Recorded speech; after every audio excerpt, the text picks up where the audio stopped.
Hello everybody, welcome to It's a Crime.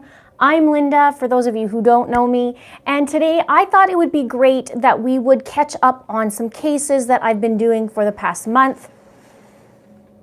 Okay, weird, something's just happening, hang on. There are 18. Super bizarre. Okay, all of a sudden my computer started playing for no reason. Hi you guys, welcome, welcome, welcome. I already see that there's tons of people from everywhere, Florida, New Jersey, Alaska, Oklahoma, Alberta, Canada, everywhere. So welcome. So today I'm going to take you through all the cases that I've been talking about for the last month or so. And I have done 9 cases so far within the month. And I'm going to catch you up because there is some new information for those ones that I'm going to be talking about. So before I do that, I'm going to also catch you up on what's going on with my channel because there's lots of fun new things happening. So before I get into that too, just remember to keep it classy in here, which I know you guys do because you guys are doing a phenomenal job of just keeping it classy and being super nice. And I'm really grateful. Thank you so much, Sleuthy TV, for the super chat. Thank you so much. So that's a cool name too. I'm gonna have to check you out. So now, where was I? So we're going to be talking about a little bit from my channel. So if you want to be part of the It's a Crime community, make sure if you subscribe if you haven't done so already. And also if you want to make sure that you get my videos and be notified, you got to click that bell because I guess some people are having some hard times that they're not clicking the bell and then they're disappointed that they didn't get a notification that my video is out. So remember to do that. And then click the like, obviously, if you support it, and thumbs down if you don't. There was already one before I got on here, but that's okay because the algorithm actually likes it. So thank you so much, Manglia. Hi, Linda. Thank you for all your hard work. Love you a ton. Love you too. Thank you. All right. So now fun things happening on my channel. This is super cool. I have been given the opportunity for channel memberships, and what that is, it's kind of like a Patreon, except that it stays on the platform. Now, I'm a newbie to this too, just like probably you guys, well, some of you guys are, some of you probably are members of other channels, which is awesome. So very soon you'll be able to join that. Nothing is changing with my channel. It is the same. I'm going to give you the same cases, the same videos, the same everything. It's just going to be a heightened version that you could pay a small fee to support the channel, and in return I give you a thank you with some extra perks. So if you have idea for some perks, then you're welcome to let me know because I'm open. Thank you so much, Deborah.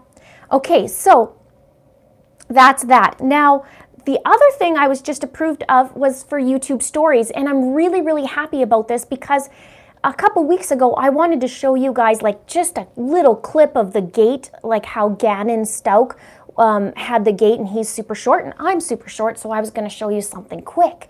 And so I have been approved for stories, so stay tuned for that. That actually gives me, you know, I won't do it all the time, but just gives me a little extra way to communicate with you guys. All right, so, and I've also upgraded my phone, so you could probably tell that things are looking a little bit different. And my computer, although I'm still learning that because I switched from Windows to Mac, but I'm doing it like a champ, so. First live, wow, welcome, Matt. First live, looking forward to seeing live. All right.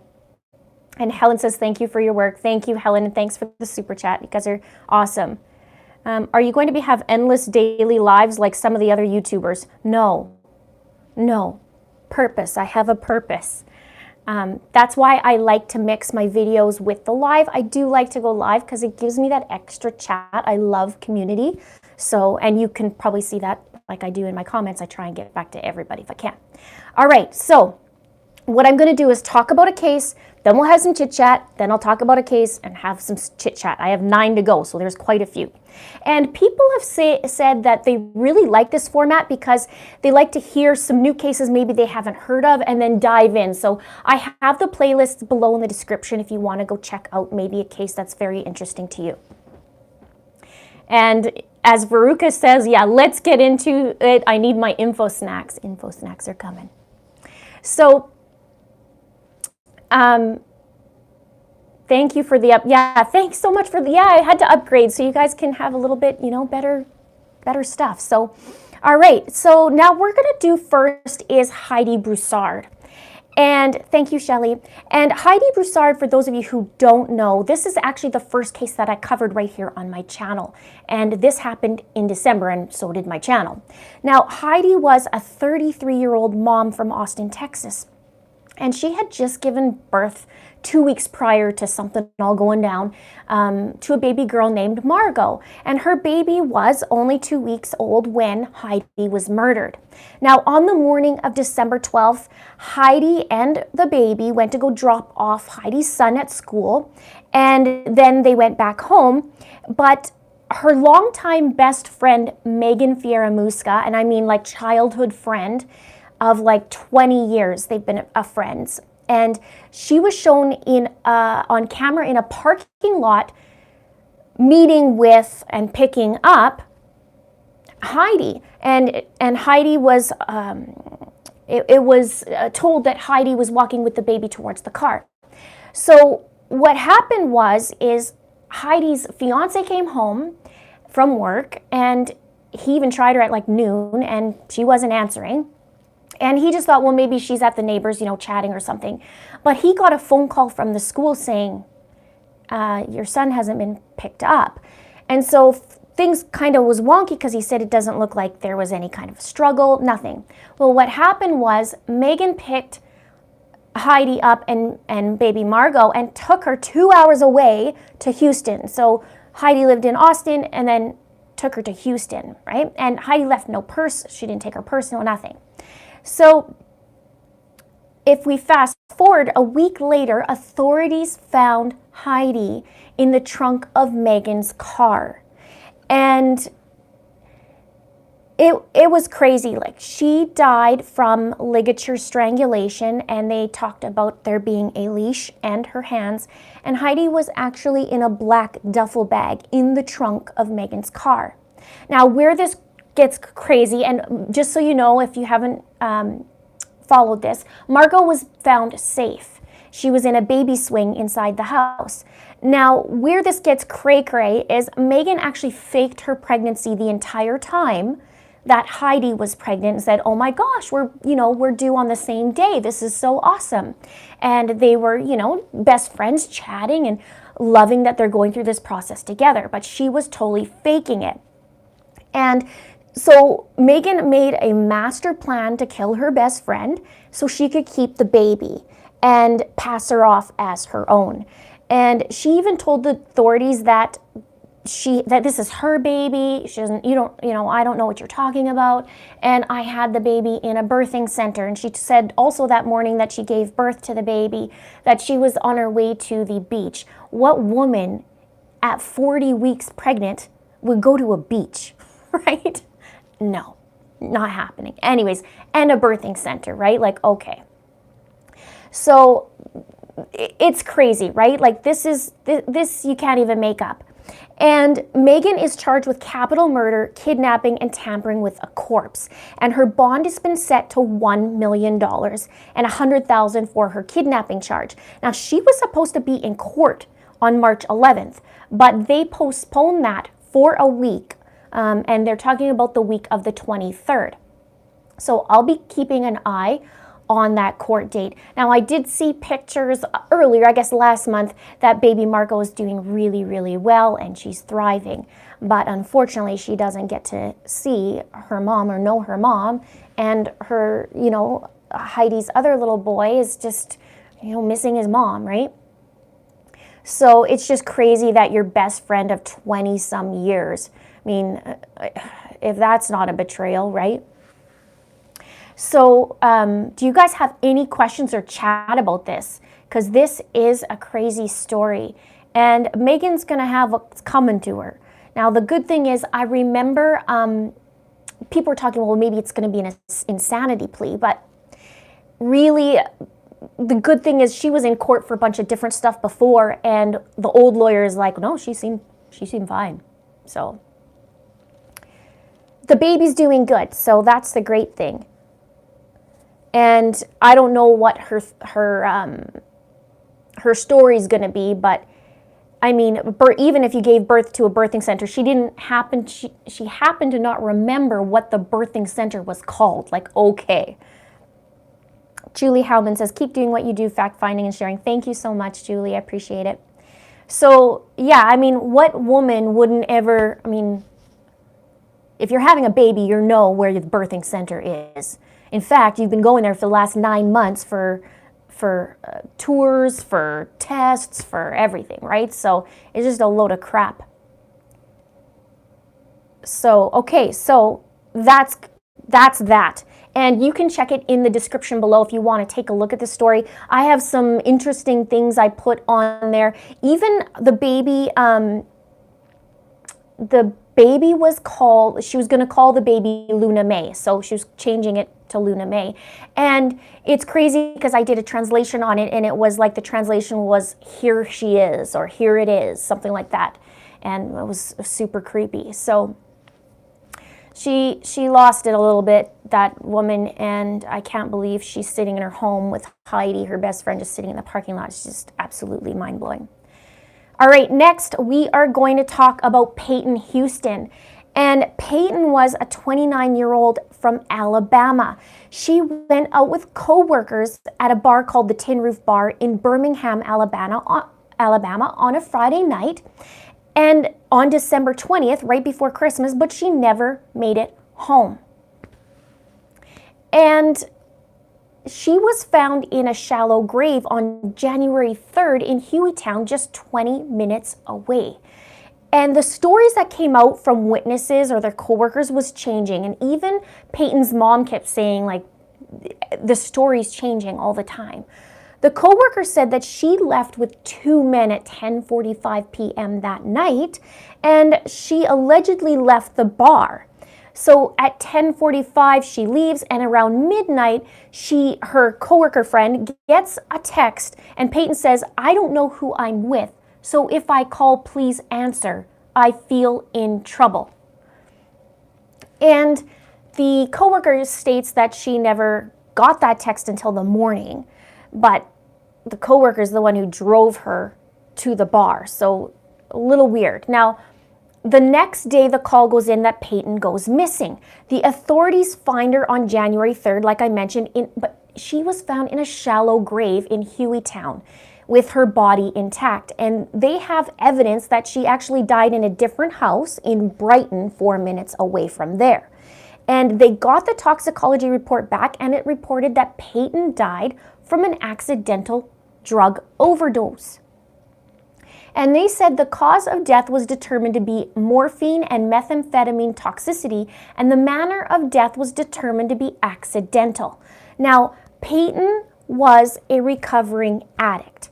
However, there is a lot of chatter about this wasn't an accident. Thank you, Star Angel. And so they're saying this wasn't an accident because her mom's saying, well, look, Payton had her money in account. She was doing really well. We had plans the next day. Like, this is really weird. And now there is a guy that was charged, not with her murder, because they're saying accidental overdose. He was charged with abuse of a corpse. And this guy's name is Fred Hampton, okay? And so he's the one who put Payton in this shallow grave. And he wrapped her in, they said fabric, one said sheet, one said blanket. She was wrapped up. And he has a lengthy criminal history and was in jail, in prison for 20 years for basically a horrific crime to a woman. I'm not going to name it on here, just don't want to get flagged, but this is what happened. So he's a convicted offender, let's just say. So he does this to Payton, and he then flees Alabama and was found in Cleveland, Ohio. And he was granted bond of $15,000 and ordered to wear an ankle monitor. But this court has reviewed, so I'm reading something now because I found some articles, and it said, This court has reviewed the past criminal history of this defendant and found that this defendant could receive a lengthy sentence if convicted of this crime. The judge said in this order, so he's reading the order, or I'm reading the order. Fred has a preliminary hearing on March 30th. Now, one other piece of info snacks that I got was from Payton's mom, and she said that Payton's nails were actually trimmed right down. And Payton already had short nails, but they were trimmed like really, really bad. So this case is just, it's a head scratcher. I don't know what happened, obviously, but there's some weird things to this all, especially from the changing stories of the coworkers. And the sad thing is one of her best friends, her name's Jennifer, and she said that Payton didn't even want to go out this night, and she did. So that is just crazy. Have you guys followed this case? And yeah, so yeah, this case is crazy. It would be one thing if she said, I'm with these men, we are going to party, but she sent a text saying, I feel I'm in trouble. Yeah. And not only that, the weird thing is she didn't say where she was, unless she, you know, if you're in trouble, I almost would think, well, I would say, look, I'm in trouble, here's where I am, right? If anything goes down, like, here's where I am. She didn't even say that, so that makes me think, did the coworker know where she actually was? Because she said, you know, if you don't answer, you know, pick up because I feel like I'm in trouble. Didn't say where she was. I thought that was weird. And I hope to get more information on this. Now, Fred's going into a preliminary hearing on March 30th, but it's sad that it was just said, well, oh well, you know, I shouldn't say oh well. The toxicology said that it was an overdose, right? Snowflake says, someone I know is a cold case. Would you be willing to investigate it for me? Snowflake, send me an email at itsacrimeandashame@gmail.com, and then just make sure in the subject that you put what it's about. Faye says, hit the like button. So yeah, this case is crazy, and this guy has tons of like a criminal background, but here's the thing, his family has a lot of criminal history. And Payton was, they have evidence that Payton died at this Brighton home. And so it's connected to all the other family members. It's just crazy. So that's Payton Houston if you want to give it a look. And super, super, super sad. Her mom the way her mom handled it was absolutely amazing, and her brother Evan as well. Do I have PayPal? No, I don't. I will be doing memberships. I did just happen to get a P.O. box as well because somebody was requesting that. Okay, so now the next case is Harley Dilly. Did you guys watch this or follow this? Harley was a 14-year-old boy and a fellow YouTuber from Port Clinton, Ohio. And on the morning of December 20th, Harley complained he was feeling sick and he didn't want to go to school. But his mom said, too bad, you're getting your butt to school. And that was the day he was last seen alive. And he didn't make it to school either. Now, he wasn't reporting missing until a day and a half later. So they say about 6 a.m. he was last seen, and on Friday, and by Saturday, 11:50 p.m., so just before midnight, he was reported missing by his dad. And his parents are saying that they didn't report him missing because Harley has a history of when he gets mad, he goes to stay at friend's house, and then he comes back home. But there were searches all over the place for Harley, and Harley was found on January 13th in a chimney right across the street. And this house was a vacation type home, but it's been in the family for many, many years, and it was locked up. So authorities had gone there initially, but didn't look inside because it didn't look like anybody but it broke in or anything like that, right?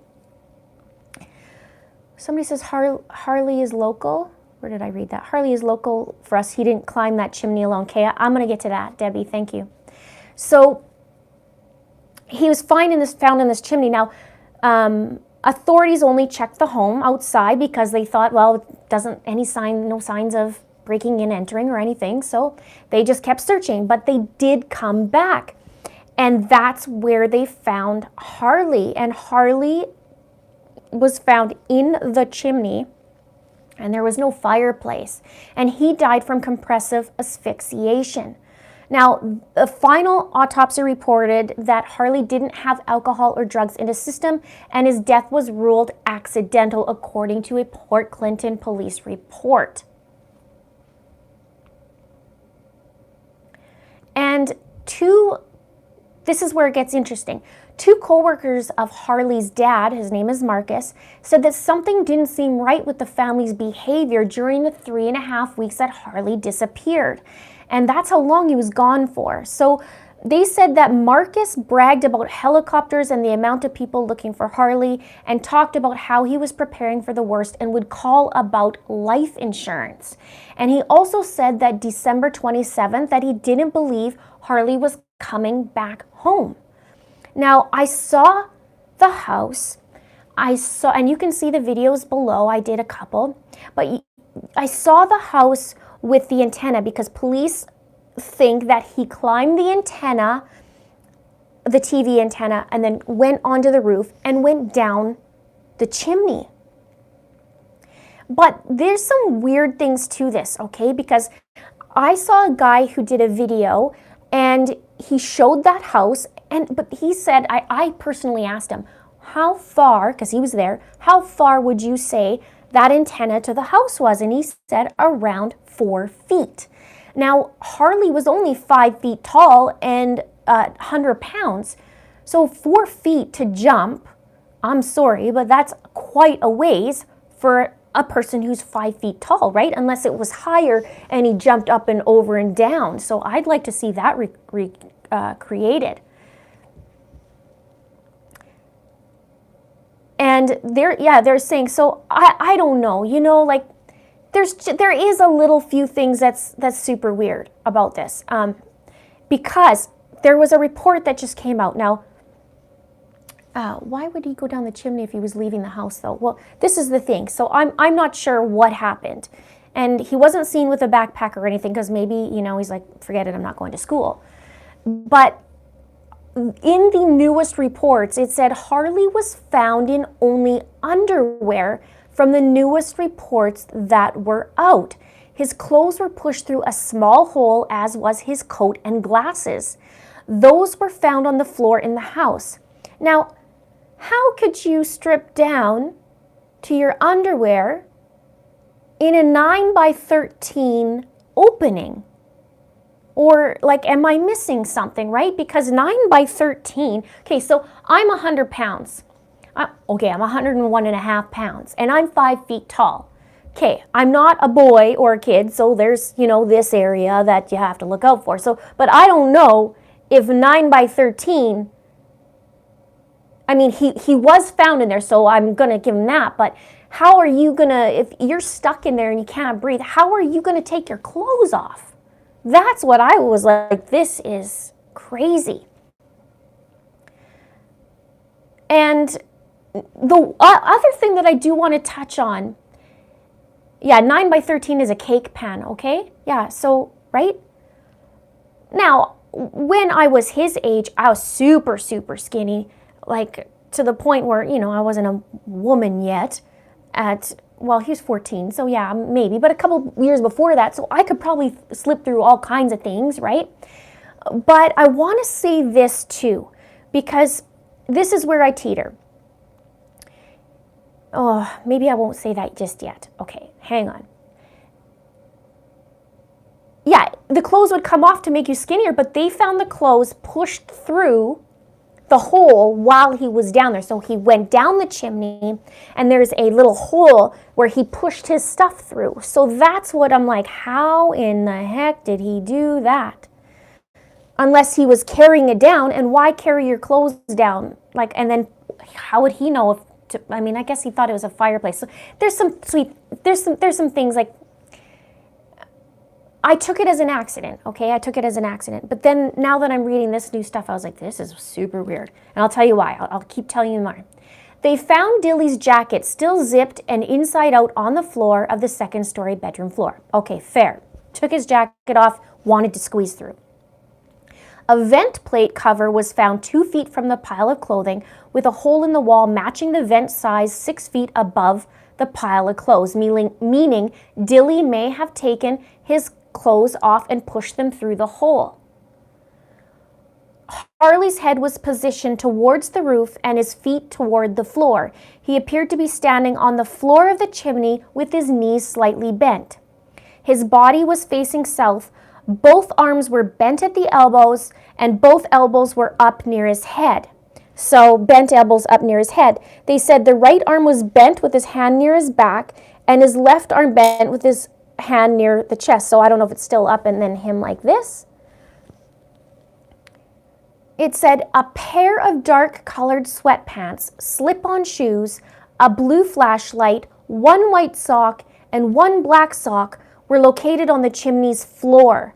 So, okay, then there you go. He probably took it all off, put it down the chimney, and then followed suit.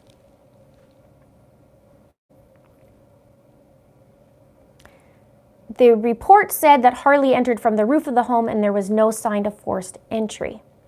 Now, it also said it's likely that the clothing was pushed out from the chimney into the bedroom living spaces through the vent openings as the victim attempted to create additional space inside the chimney to breathe. Yeah, the chimney wasn't used in a traditional wood fire way, you're right. And I don't know why he would go through the chimney, but maybe he didn't want to break and enter, right? Maybe he figured that is not breaking and entering. He's not breaking anything.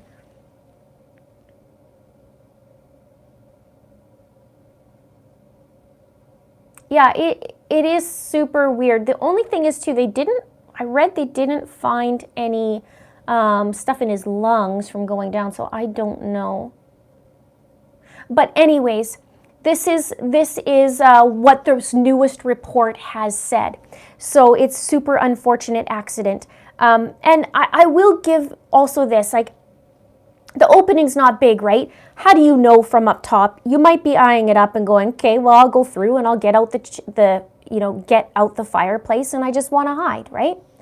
Or, hide from my parents maybe until after school and then come home, no big deal. The unfortunate thing is he wasn't, everybody was looking for him and he wasn't found, and he was right there the whole time. But this was a closed chimney. They had to actually open up the chimney and take off the brick. And the owners of the home are absolutely devastated, and they actually just come, they come in spring, they come in fall, and they actually remove the chimney. So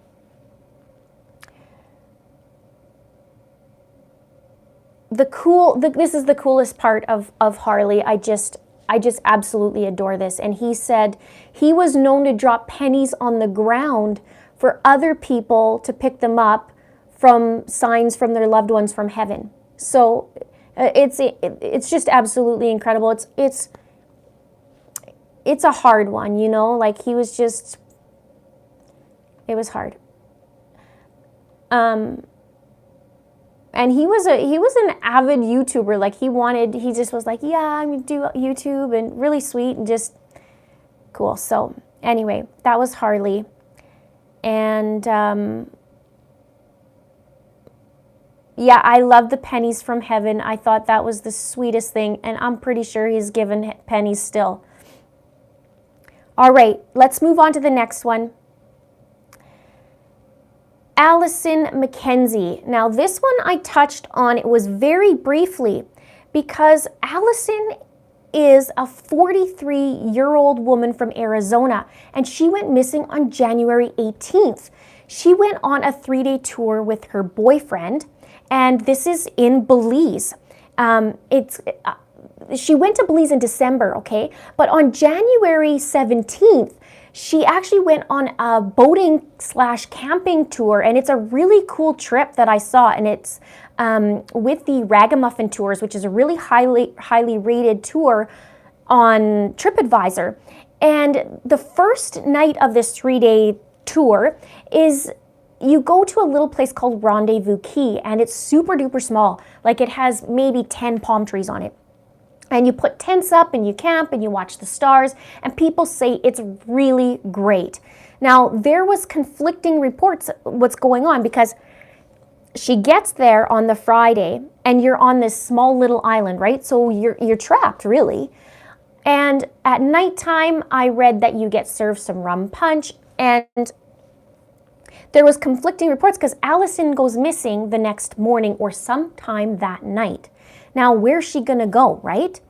The only thing is you think is water. Oh, my face is super itchy. Okay. So there's conflicting reports, because what happens is she gets there, they set up their tents, they set up their places, you know, they're hanging out, they're laughing, they're talking. People said she was super helpful, super friendly. And then the next morning, her boyfriend wakes up at 6 a.m. and says, "Where's Allison? I don't know where she is." And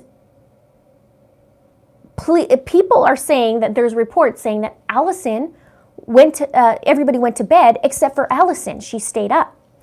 And Belize police said that Allison was drinking the night before she went missing, and the tour officials said that her behavior was erratic and behaving suspiciously. But Allison's sister said, okay, first off, it's not typical for Allison to drink, and she's never even seen Allison drunk. Now, it doesn't mean that Allison didn't drink. Maybe she did have a drink, right? But there's another woman who was on this tour, and she told the sister of Allison that the captain was the last to see Allison and walked her back to her tent at 2:30 a.m. And at 6 a.m., that's when her boyfriend wakes up and she's not there. Now, this is some crazy stuff, because there was about, I hear 15 people, then I hear 22 people on this tour. But they're saying, well, we can't contact the people who were on the tour. Well, pretty sure when you go buy a tour, you leave your email address and stuff, right? So pretty crazy. Now, here's the other thing. Okay, a girl goes missing and you're on a deserted island, pretty much. Where can you go? Probably the water, right? Well, they're saying, well, maybe she went for a swim, but according to her sister, Allison liked the beach, but hated to swim in the water. So my concern is that the captain was the last to see her, right, at 2:30 in the morning. So there's conflicting reports. Oh, we last seen her at 10. Oh, she was last seen at 2:30. Oh, she was digging in the sand, they were saying. So, I mean, who cares if she was digging in the sand? Like, it's not erratic behavior. You're on a beach, whatever, right?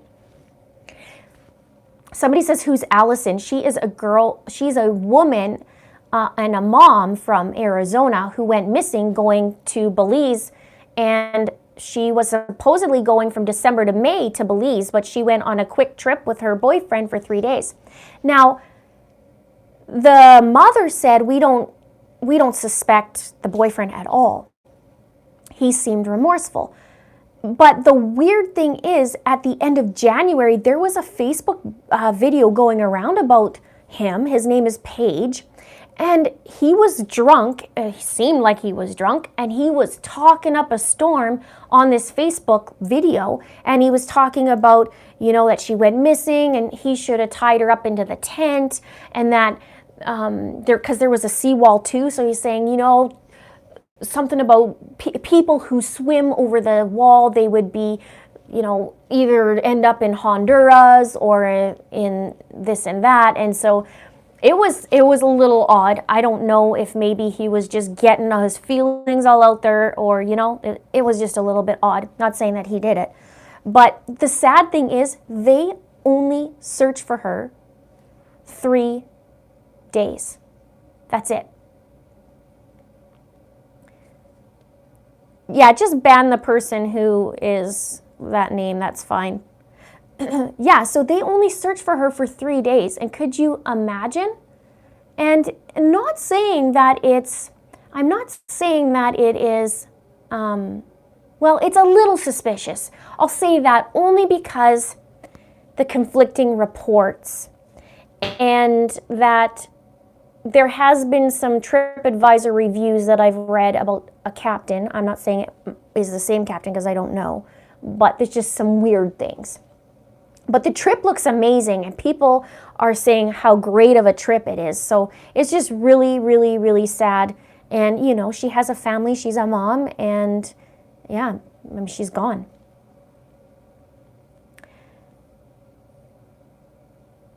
Now, let's move on because we have lots to go. Holly Clark. And Holly Clark is a Canadian girl. And she's a 27-year-old girl who went missing on January 11th. She was last seen at 4 p.m. that day. And the day before she went missing, she leaves a voicemail to her dad and says, please, can you send me a plane ticket? I want to come back home, please, please, please. And her roommates also called 911 that day as well and said Holly had broken into her own place. And she said there was also reports that she said that there were 2 men chasing her through the woods. So I don't know what happened, but it seemed like she was in fear in those days. So Holly is seen leaving her house at around 4 p.m. that day. And there was a video that surfaced about 50 minutes later, only it showed her walking with a garbage bag on her back, right? And the weird thing is when she left her house, there was no garbage bag, but 50 minutes later, she had that bag. But she was actually only at about 12-minute walking distance where they found her. So where did she go in those 50 minutes? Now, some people are saying, well, maybe that she went to a laundromat nearby and that's why she had her bag. But when she, where am I at here? So she was seen with that garbage bag and wearing what looked like a poncho or a garbage bag because it was raining out. And people from everywhere were putting posters up of, you know, where's Holly? And she's still missing. Now, her dad, Dave Clark, came from Calgary, out west, out to Eastern Canada, where she is in Ontario, and was searching everywhere.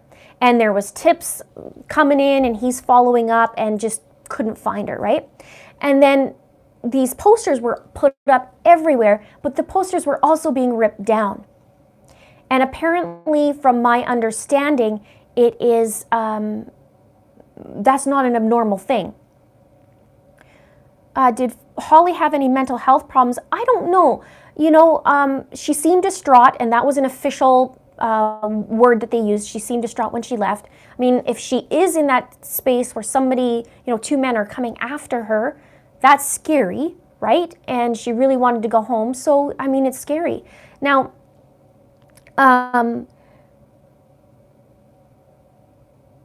so then what happened was by February 3rd, there was another video of what believed to be Holly. And the thing is she was reported walking right past her poster. So now it's like, well, and her parents said, well, we think that's Holly. So I don't know if she is actually missing, and this is probably what they're wondering, if she's actually missing or if actually she doesn't want to be found, right? So this is kind of this is crazy. She is a musician, and she was going everywhere doing gigs, and she came from Calgary to Ontario to pursue a music career. And she did work also from home with a Calgary business, and so she just upped and left, basically. So I'm not sure what's going on. Thank you, Julie, so much for your super chat. I appreciate it. Thank you. Nice to see you, too. So, yeah, so she came for a music career, and then all of a sudden, all this stuff went down. So I haven't heard anything since. I just know the last time I saw it, the last time I saw any news was that this was this latest video. So hopefully she is going to be found because, I mean, she's missing, right? I mean, unless she's not missing to herself. And this video that she was seen on was the same area where she was seen with that garbage bag on her back. So, Miss Debbie, thank you so much for your super chat. Thank you. A little sticker that has a guy jumping around saying you are amazing. That's cool. So I'm not sure, you know, some people are saying, well, mental health problems. Well, maybe. I mean, maybe she did. We don't know the history. But if somebody's chasing her, I mean, how scary is that too, right? So that's her. I don't know if you guys followed it. I do have a couple of videos. There's not a whole lot of information, and I got out as whatever I could at that time. Thank you so much to the mods. Yep, Mr. Linda is really here. I'm now calling him Mr. Linda, just so you know. So if you guys want to take a look at that too, I might cover another Canadian case as well. Okay, let's go to the next one. Put Mr. Linda on cam. David Crowley family murders. I'm going to have to write that down.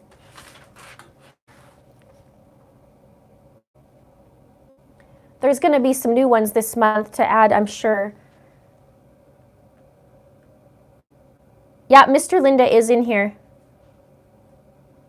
Okay, so let's go to the next one. Fae Swetlik. Have you guys followed this? I mean, a lot of people probably have because it's my recent case that I covered. And little Faye was 6 years old, and she was from a town called, just a tiny little town called Casey, South Carolina. And she gets off her bus on the Monday, February 10th. She walks home with her mom. She goes and gets a snack. She comes outside to play, and her mother an hour later calls 911 because she cannot find Faye anywhere. And the authorities go on to search everywhere for this little girl. They go to people's homes, they close off the area, so people coming in and out, they have to respond. And still nothing, right? So this was on the Monday she's missing. And authorities actually followed a garbage truck a few days later and located a rubber boot that was belonging to Faye and a ladle with fresh dirt on it. And the authorities ended up finding Faye 3 days later on February 13th near her home. And that was between her home and a Napa Auto Parts, and it was very, very close. And the authorities then find who they believe to be the killer on his own deck with his throat is slit. Now, they announced that Faye died from asphyxiation that same day that she was abducted. And the guy, Cody Scott Taylor, who was 30 years old, died from suicide. Now, the crazy thing is Cody actually just lived 150 feet, I think it was, 150 feet from where Faye lived. And there is a lot of controversy over this, a lot. Because they're wondering too, right? She goes missing on Monday. They closed down everything. They even interviewed Cody. And they're like, where was she hidden between that, right? This guy didn't even have a vehicle.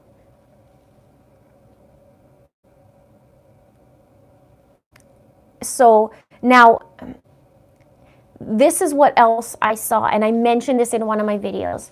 I did not dive deep yet because I'm thoroughly disgusted. And I don't know, because at first people were like, well, maybe he's innocent. I thought that too, because I thought, well, there's some weird things going to this. Might not be him, right? The only thing is, I went to his social media. And his Instagram, I climbed through. There's a bunch of models. There's a bunch of, like almost like what a teenager would have, right? Bunch of models on there. But there was real people, meaning, just regular people in the profiles, and they all looked like each other. And Faye looks like, in my opinion, my patterns, I see patterns. Faye looked like a younger version of these women. And I did actually call this in because, it was the right thing to do, right? Now, and it was super creepy. Now, I went to his YouTube channel, and it is absolutely traumatic what I saw on there, on his favorites or whatever it was playlist or it was the most disgusting thing. And I purposely watched it, okay, so that I could actually see if there's some sort of info on there, and I regret watching it. Let's just say that. But now I get a little more glimpse as to who this guy was. Now, the other thing too is there is apparently a sketch, a composite sketch of this guy. No, sorry, a composite sketch. I shouldn't say of this guy. There's a composite sketch, but when you put them together, it looks like the same guy. And this composite sketch was created when kids who were, I believe they were 8 years old, were actually, there was an attempted abduction. And this is the composite sketch they gave. And that was back in 2012 in the same state. So I don't know if this is him, but they're like, could be, couldn't be. I might dig into him, yeah. It was really tough when that happened with Faye, and I saw that, and I was just so disgusted. Who is Mr. Linda? Mr. Linda's my husband.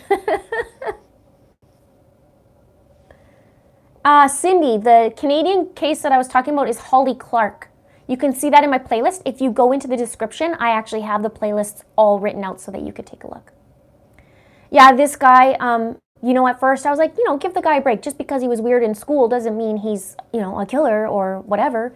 But then I started looking into some of his stuff, and it was not good. I'd be curious to find out if these two girls, not that I would want, okay, I would be curious to find out if these girls have a resemblance to what he was preferring.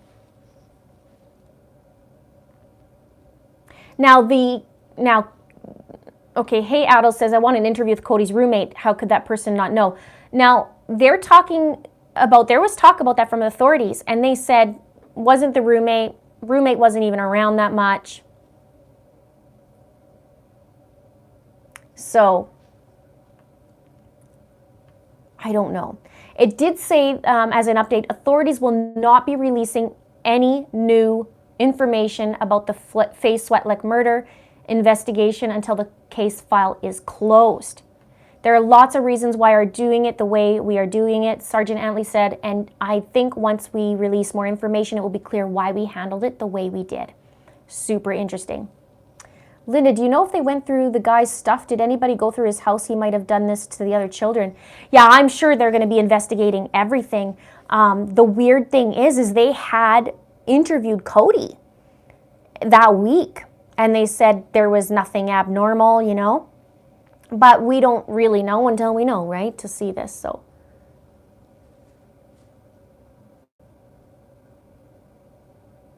Yeah, don't look, guys. I mean, honestly, it's not worth it. It is traumatic. It's absolutely traumatic and disgusting. I don't think you'll even make it through a minute. I forced myself, and I've never seen anything like that in my entire life, ever.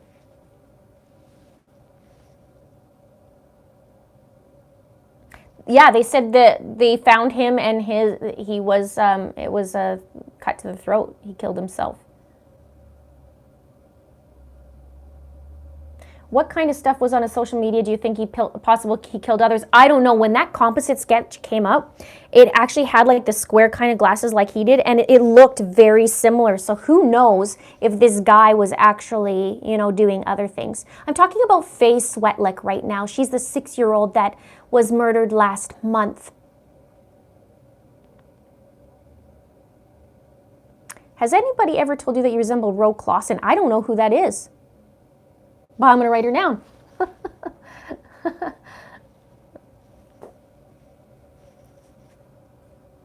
Yeah, so Dolly says, what's going on? We're just talking about Faye Swetlik. I've been covering a bunch of cases.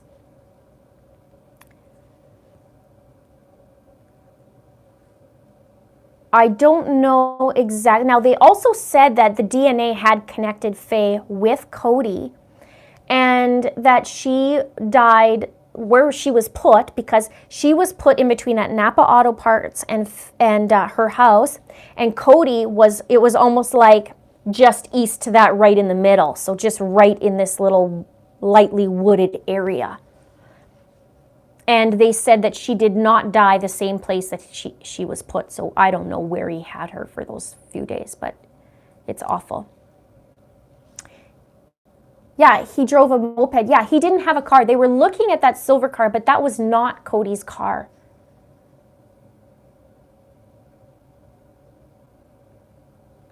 So,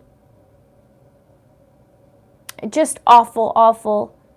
And the kids, I mean, the kids in the area played all the time with each other. So I don't know how he lured her, but I mean, at the end of the day, he's just gross. All right, let's go to the next one, okay? Sorry, Cody was 30 years old. So, all right, let's go to Evelyn Boswell. Now, little baby Evelyn, we believe was 15 months old, could have been 12 months old. We don't know that yet. But she is a little baby reported missing 2 months after she actually went missing. And there was an Amber Alert put out on February the 18th. And Evelyn, though, last Friday, I believe it was last Friday, she was found deceased. And her identity has been confirmed that it is, in fact, little Evelyn. And this is just a gong show. Her mother is seen giggling on camera, and she is charged with false reports. And she's currently sitting in jail because of that for a $150,000 bond. And her mom and her mom's boyfriend were also in jail for theft of a car that belonged to Megan's boyfriend, Hunter Wood, from Hunter T's Chicken Shack. He has to get that in. Now, I do believe that Megan's mom, Angela, knows something. Oh, Chef Betsy says, what should we not watch? Don't watch by mistake. A horrible YouTube video that Cody, who's the killer of Faye, don't watch it.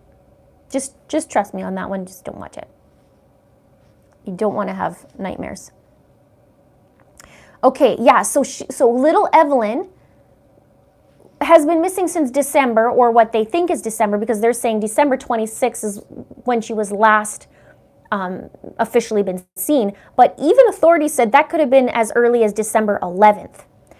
And interestingly, I just pulled up some new news on it, and I read that Angela said that she hasn't even seen Evelyn since September. And it said she thought the child she called Eve had been placed in foster care in recent months. And Angela has said, and I quote, "It's surreal. It's something that's still sinking into me."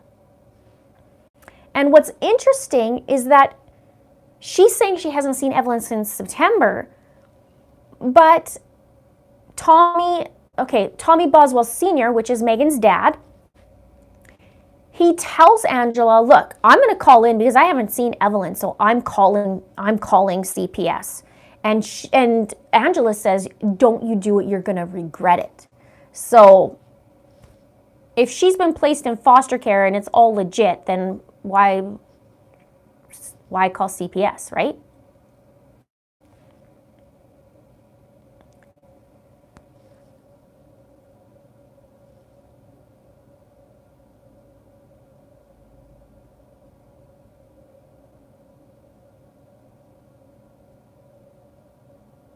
So, okay, so anyways, I'm just double checking in here. Okay. So she says she hasn't seen him since September. And the grandfather's like, look, I'm legit concerned. I'm putting a call in. And he does. Now, I also read that Angela said she had a falling out with her, Angela said that she has a falling out with her daughter. And in September, that same month, she said she last saw her granddaughter. On that occasion, her daughter brought Evelyn to stay with her while she visited a relative in the hospital. Toward the end of December, she said she heard that Evelyn had been removed from her mother's custody and placed with a foster family. She said that led her to get back in touch with her daughter and try to help her. Still, she did not explicitly discuss Evelyn with Megan because she wanted her daughter to bring it up on her own when she was ready. Now, the other thing that's weird about that is Angela's boyfriend, William McLeod, said he saw Evelyn in November, I believe he said. He said he got together with Angela in June of 2019, and he only saw the baby twice. In fact, he says, twice in my life. And he also said William said, when it came to Angela and Megan, that they just had some issues where they weren't getting along, but they weren't estranged. And then he also said they began talking when Angela wanted to see Evelyn again, but she, which means Megan, can't never come up with a reason to produce the kid. Yes, Megan also claimed she was pregnant, but she was not. When she went into jail, they did a little test, and she wasn't. Another lie. And there has been super lies with this girl. The authorities are like multiple. Like it changes all the time. Every time we talk to her, her story changes. Now, Evelyn was found on the property belonging to Tommy Boswell Sr., and it was also noted that Megan lived there, and then at some point, and also Tommy's mother, which would be the grandmother of Megan. Now, it was reported that Evelyn was found in the same outfit that she was reported missing in. You remember, for those of you who are following, she had a little pink Puma shirt on and pink track pants and pink shoes, pink bow, and that was the same outfit that she was found with. But she was also found with her toys and her diapers and everything belonging to a child. Now, I don't know exactly what went on, but obviously Megan knows something. And to send everybody on a wild goose chase, why lie, right? If she was actually truly missing and something happened, I don't know. There's just so many discrepancies in this. And I believe that Angela knows as well. But we will see as to what's going on. Here was something interesting, though, about where Evelyn was placed. And I read this on Crime Online. And I'm going to read this to you because it's very interesting to me. And maybe this will shed some light as to what's going on or what you guys think happened. It says, psychoanalyst Dr. Bethany Marshall said that the location of the child's remains may also indicate something about the killer's relationship to the property owner. I see it as a dumping ground for everything that reminded the perpetrator about this baby when this baby came in the world, said Marshall. And interestingly enough, the dumping ground, the disposal site for the baby and the baby's belongings was on the very property of the person who reported her missing, the grandfather. What does that say about the relationship between the perpetrator and the grandfather? And then she says, here, you can have her, said Marshall, imitating a potential killer's frame of mind. I'm going to dump her on your property. You can have all our toys and goods too. And then Nancy Grace says, Mommy, Evelyn's mother, is sitting behind bars right now, but that is cold comfort for the people that love baby Evelyn. We wait as justice unfolds. And I just thought this was really interesting take from this psychoanalyst about, maybe she freaked out, maybe an accident happened or whatever, but why, she gathered all her belongings and then just put her somewhere, if it was her, right? That's just really, it's crazy.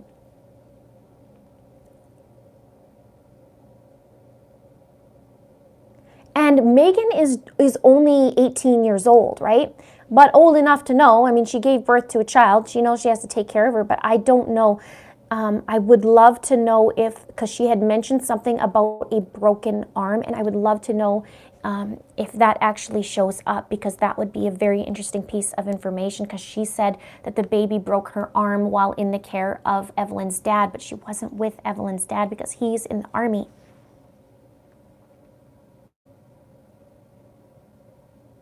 Yeah, she told the grandfather that he would regret reporting her missing.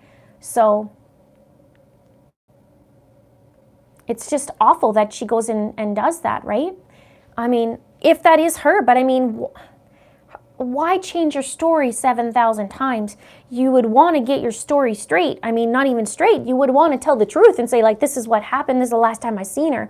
But I mean, 2 months go by. I was really hoping that it was just a case that she gave the baby to somebody and, you know, might have not been legal.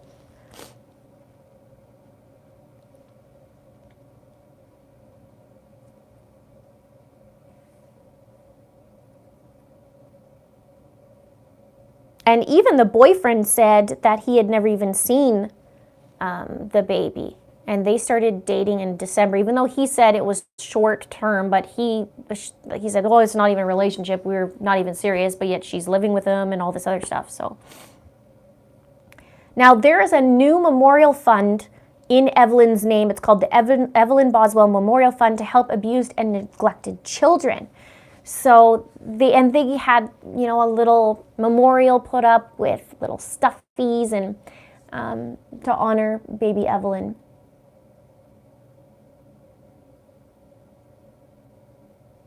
Oh yeah, Hunter lied for sure. Hunter Wood of Hunter T's Chicken Shack. Every time I think of him, I just remember him saying Hunter T's Chicken Shack.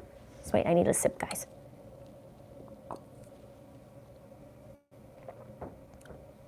Super weird. Yeah, I don't know. I mean, to find that baby with the clothes, or with clothes and toys and her belongings all in one spot is almost like, doesn't it seem a little bit like a childish thing in terms of, like you want to go hide something, you're just going to go hide it in one spot and, you know, I don't know, it just seems very childish. If, for lack of a better term, because I can't figure out the word that I want to say.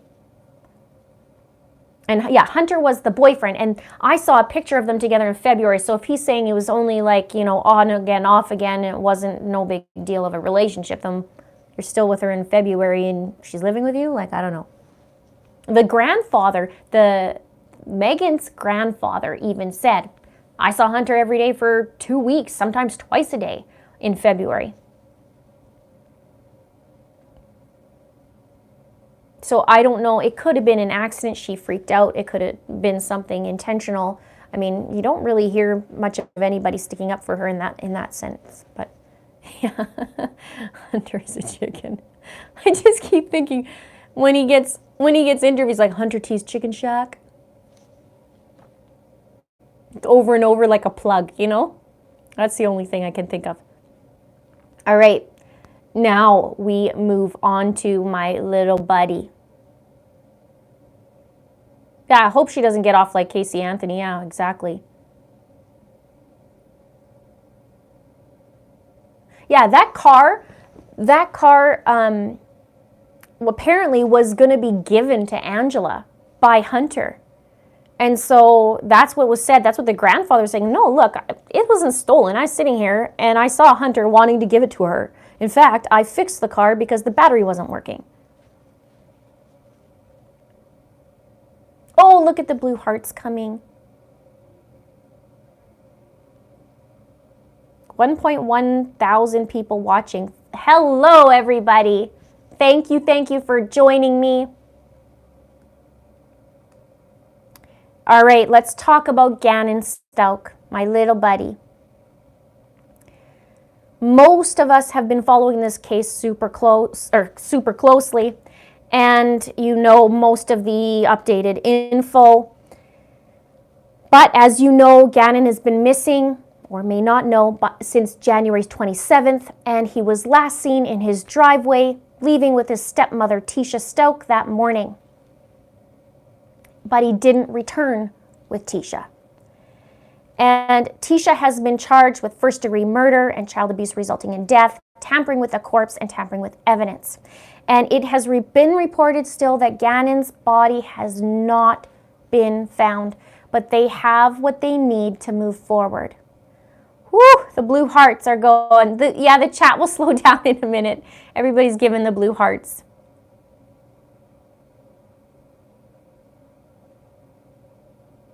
That's really, really sweet. Okay, I don't get upset yet. I gotta read this. So Tisha Stauch was in court this past week. And again, if you want to see my videos, you can check out below. I have quite a few on them. And also click that subscribe button and hit that notification bell so that when I put out my next Tisha video, you're going to be able to get notification. So I do want to bring some light, and you guys are going to be super happy about this. I know it.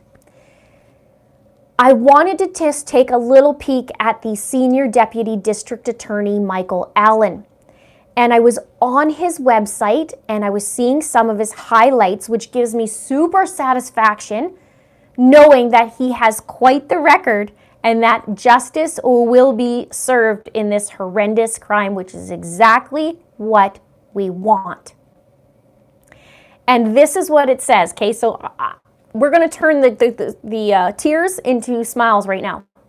As a current Senior Deputy District Attorney for the 4th Judicial District and a Navy veteran, I have dedicated my life to serving our community and our nation.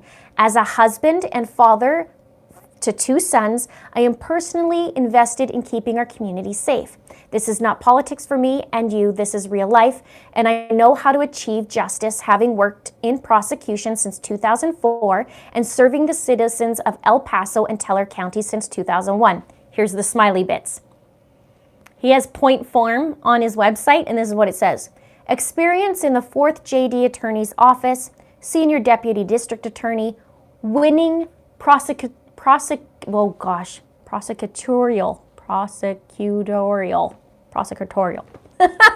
You guys say that. That's I can read it, no problem, then talk about it. He has a winning prosecutor record. And it says, put every murderer away that I faced in court.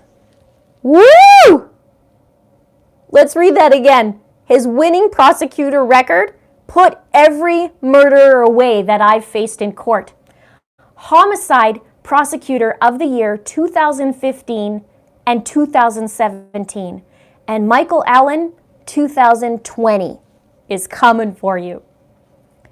It says devoted to problem-solving courts, award-winning veterans trauma court, and first in the U.S. to take on felonies, dedicated my life to community safety, my family, and our nation.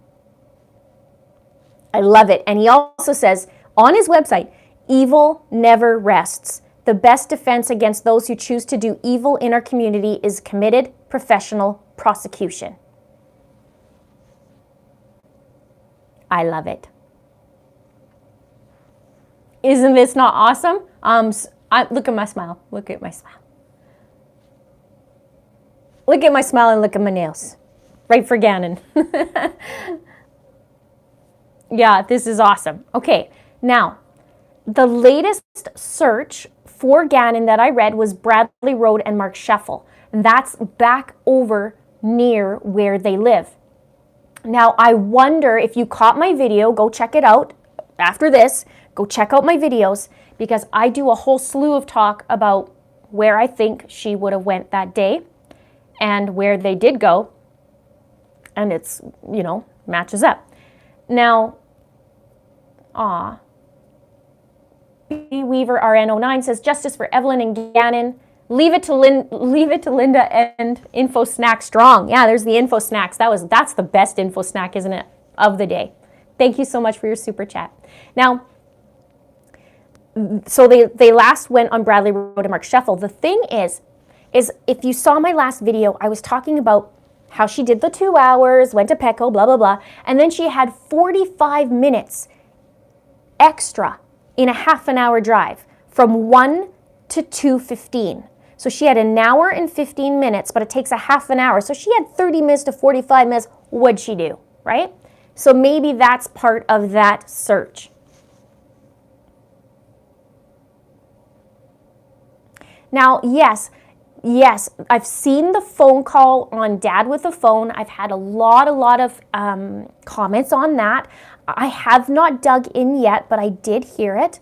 And I have a few comments that I made in my last video about that, especially when she was talking about money and when she was talking about the profile picture. And the profile picture on her Facebook had Gannon waving at the camera goodbye, and he even said bye, and then went and jumped in the water. And this was after everything went down. And even Landon, Gannon's mom, said, take that crap off, basically. She said, take it down. And she didn't. And what I find interesting is Tisha had stated that her Facebook had been hacked, and that was the same time, but in the same breath on this phone call, she's like, no, I'm not taking that down. That's petty. I want that on there. You know, I'm not taking it down. So just ridiculous. Now, as for the witness list, oh yes, I'm taking a look at the witness list. And everybody, to those of you who sent me the links and the emails on it, thank you so much. I have it. You don't have to send it to me. I now have it. I've been combing through it, so that will be next. And that I'll dig in, and you know me, I'll rip that thing to shreds. Hopefully I can find some info, right? Yeah, where are the dog coats bought? I don't know. We'll see. And Al's church did a super beautiful tribute to Gannon. It's 10 minutes long. I did post it in my community post if you guys want easy access to it and instead of scrambling and finding where the link is, but you can go there as well. Faye says, I love the witness list. It's like an all-you-can-eat dessert menu. I guess that's kind of how I feel too when I get information. It's like, oh yes, now I can figure this out and figure that out and help. Yeah, that video is very, very touching. I made it all of 2.7 seconds before I was bawling like a baby. And 10 minutes is not easy, but it is beautiful. Beautiful, beautiful. A lot of people coming together.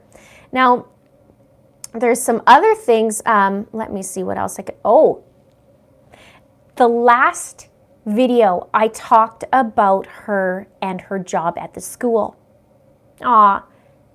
Jamie Rucker says $10 for Linda for all her good work. Thank you so much. I'm very passionate, as you can see, about this. And Gannon is my little buddy. And I don't want to see anything like this happen to anybody else. Okay, so yeah, why no Roderick on the witness list? I don't know. Maybe because I don't know.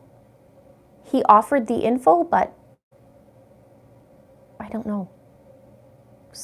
Maybe we have to ask Scott Reich. Well, ask him. Somebody said that I should do a collab with him. That would be fun. So if you guys need some information too, you can always check out some of my videos because I go in depth with this. I'd love to hear that, Veruca.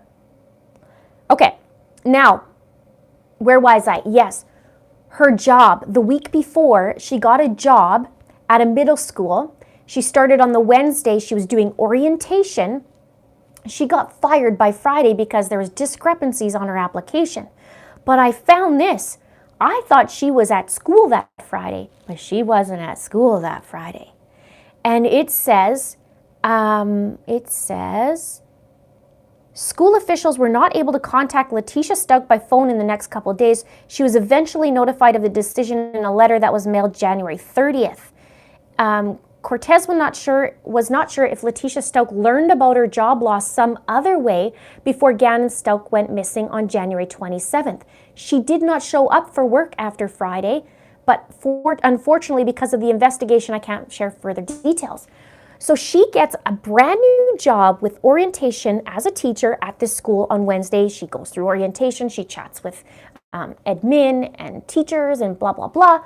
And by Friday, she gets fired, only according to them, she wouldn't even know that she got fired. She just didn't show up on Friday. What?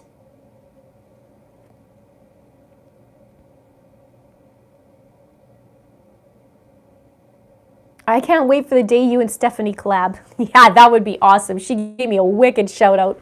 She's awesome. We have the same way we kind of think, if you guys agree. We need time to chew and digest it and really come in.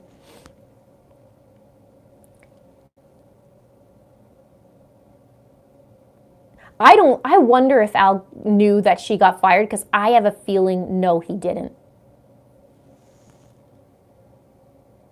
Something about 3 phone calls. Where's it? Linda, just for the record, there's 3 phone calls T made That's on YouTube. 45 minutes before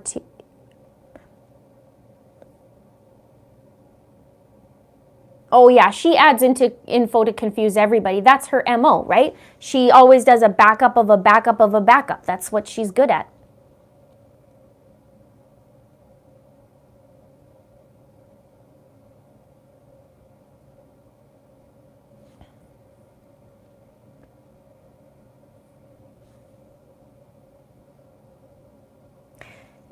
Yeah, maybe she heard that her background check didn't check out. Why lie? Why lie on that anyway? So when you're going to go through that, it's just ridiculous.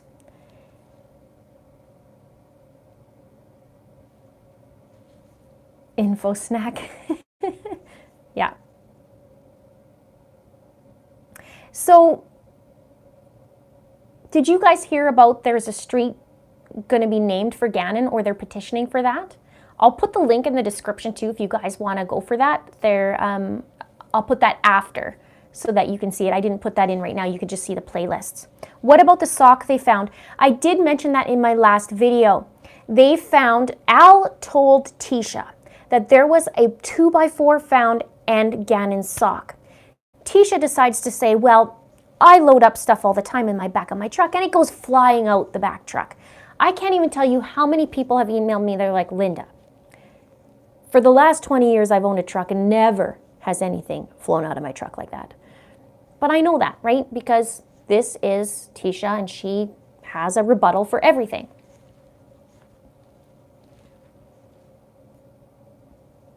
And I'm ripping her statements apart. I don't know if you guys watch some of my videos or all my videos, but I rip it apart.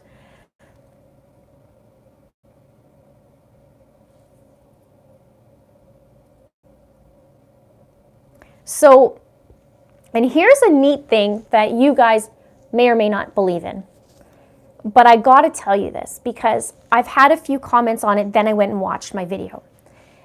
In my last video, I talk about what happened at court. And at about the 6-minute and 30 mark, I talk about what Michael Allen said. And people said that there is an orb coming from here down. And so I went and watched it. And Linda the Ripper, that's funny. Yeah, I rip it apart. I watched this thing go down and like, wait a minute, I gotta go look. So I went and looked at it and it looks like something coming down here. Now this is where it gets interesting. I actually say, we believe we found the person responsible for the crime or something like that, and that's when it happened. So last night I was in bed and I was looking through this again and I screenshotted the points where you see this. And I think I'm gonna put it on the community tab if you guys are interested, just to see it.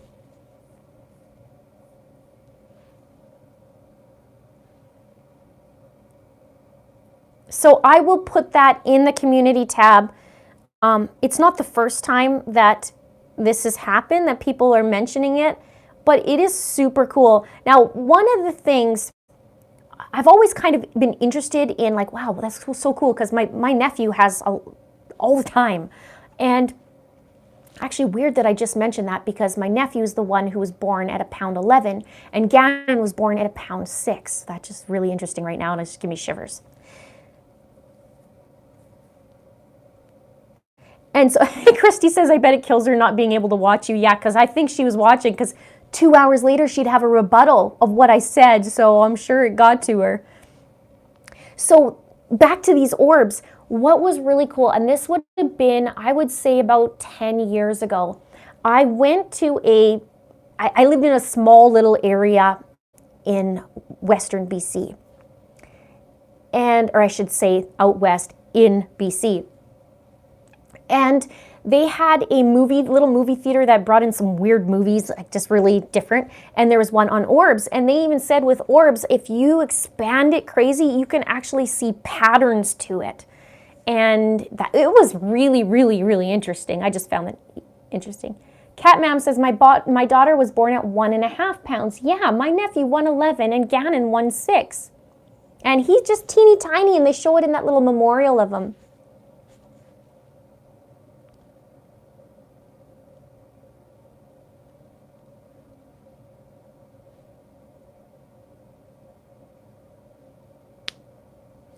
So, yeah,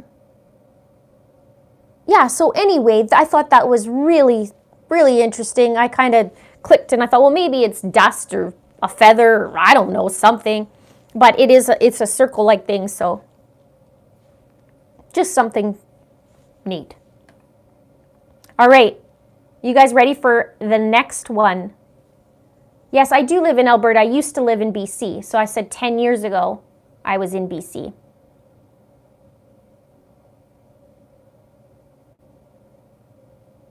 I will, you guys know,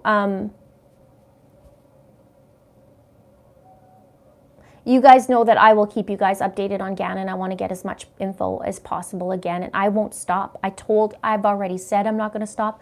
Landon asked for nobody to stop, you know, like just to keep going and keep his word out there, and they have to find him. They have to bring him home. It's time for him to come home.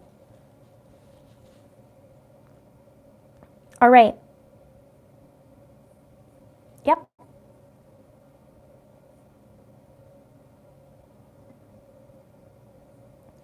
Hang on, guys. I have some housekeeping to do. Okay, I think that was already taken care of.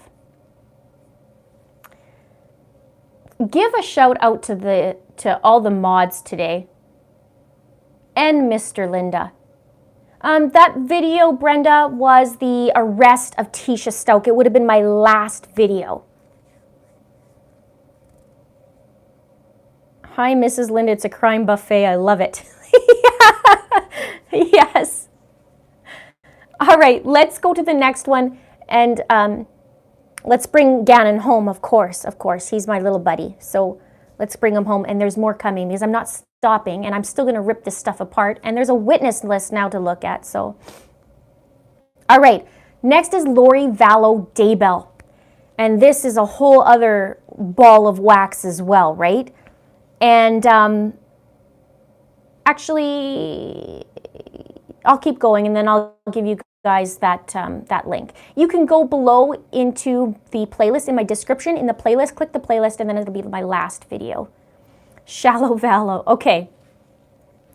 Lori, as you know, has 2 children missing. JJ Vallow is 7.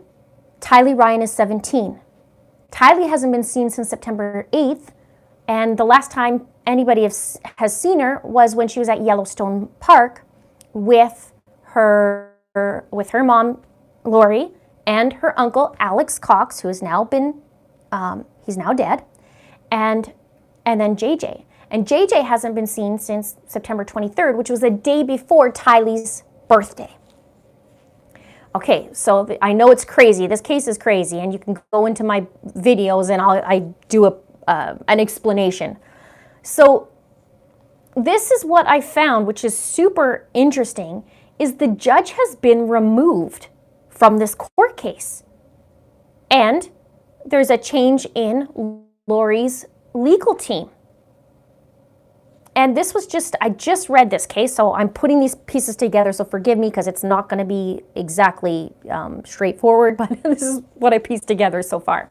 It said, earlier this week, defense attorney Mark Means filed paperwork asking that Judge Farron Eddins no longer preside over the case.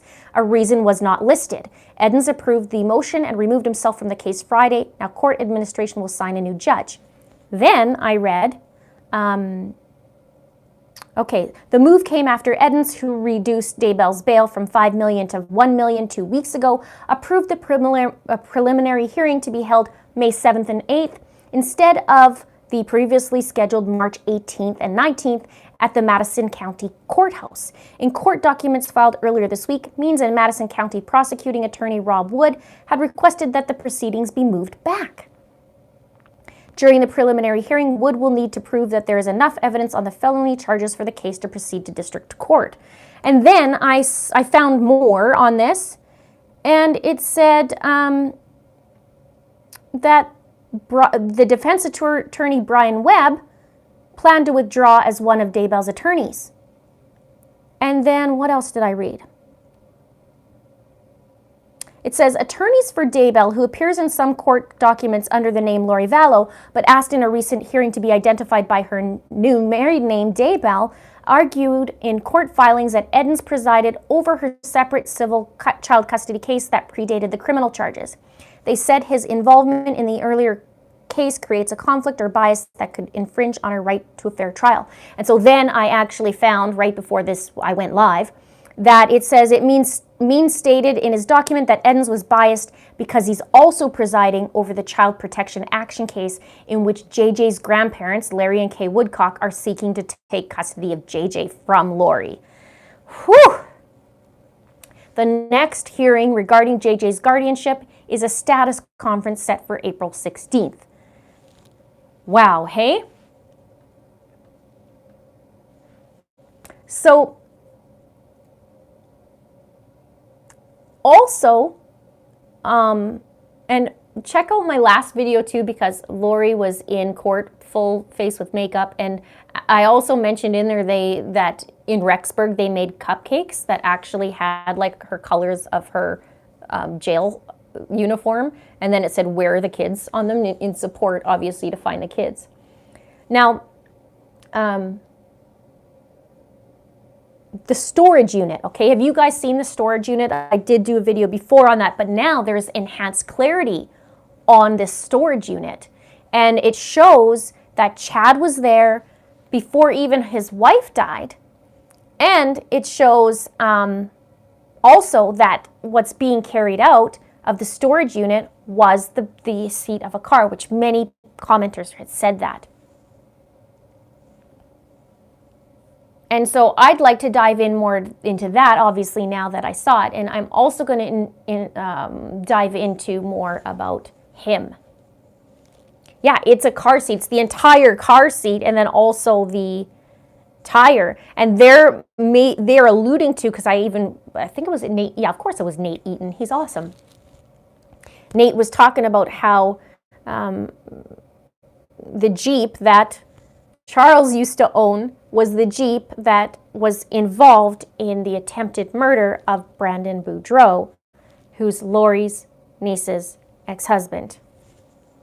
This is like the days of our lives, or some people are saying the Daybells of our lives.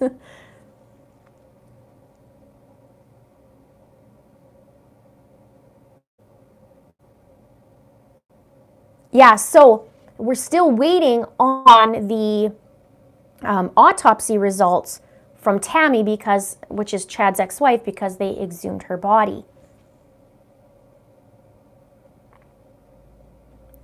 Yeah, they're guessing it's the seat to the Jeep, but I don't know yet.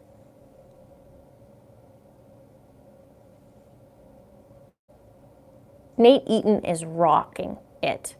I love him. The only thing now, though, is when they do questions, I'm hoping he talks differently, gives different questions, not like, hey, Lori, where are the kids? It's more like, so Chad, tell me what Tammy would think from up above looking down at you at your behavior right now. How about, what do you think she would say to you if she knew that you married a new woman 2 weeks later after 20 years of marriage? Like that kind of thing is like, so Lori, and because Lori answers whenever there's a religion question, he needs to tie in the religion to something that would just pull it out of her, you know? That's in my opinion. And also Chad is no saint, okay? He upped his insurance substantially before Tammy died.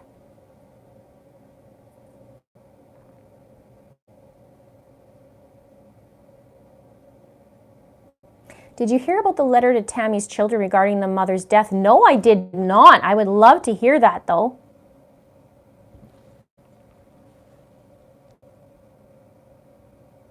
Yeah, right? Like, the questions that I would love to ask is not like, hey, where are the kids? Because she's not going to answer.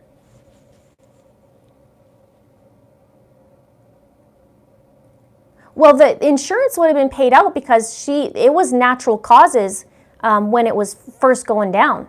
But Tammy got, it wasn't until months later that they actually exhumed her. Yes, did we give an email in there? I'll just type my email if you guys need it.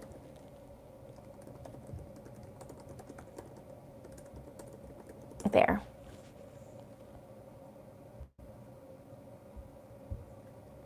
But the interesting thing is she's, they've lowered her bond from $5 million down to $1 million. And he got $430,000, I believe it was, for her life insurance. And they've been living it up in Hawaii.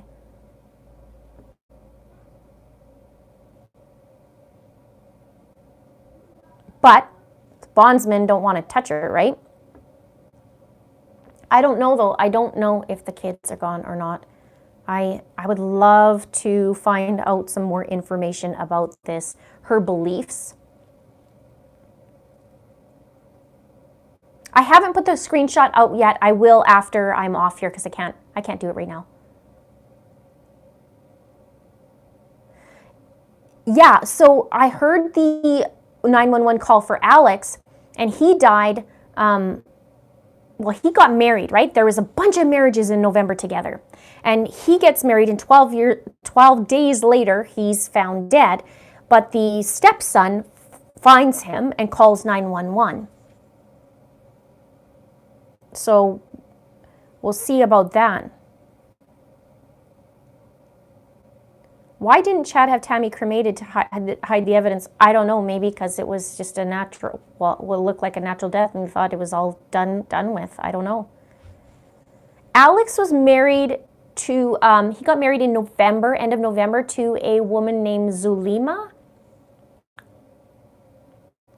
And it's my understanding that all these marriages were all also within the religion. Yes, Chad was a gravedigger for years. Yep.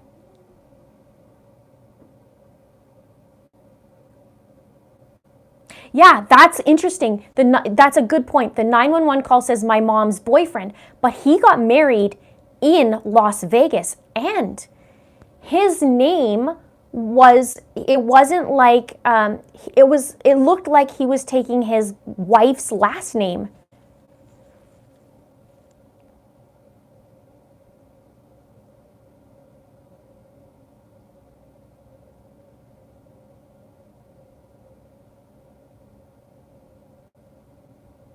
Yeah, Chad's probably keeping his money. I'm surprised he's not have his one eye open, like, what's going to happen? But we'll see. I really want to dig into the beliefs on this to find out, like, what is she up to? Because I feel like the smirk is almost like, haha, I know what's going on and you don't, almost, you know? Thanks, Sue Bell. Gotta go. Thanks for the update. Yeah, no problem. Thank you.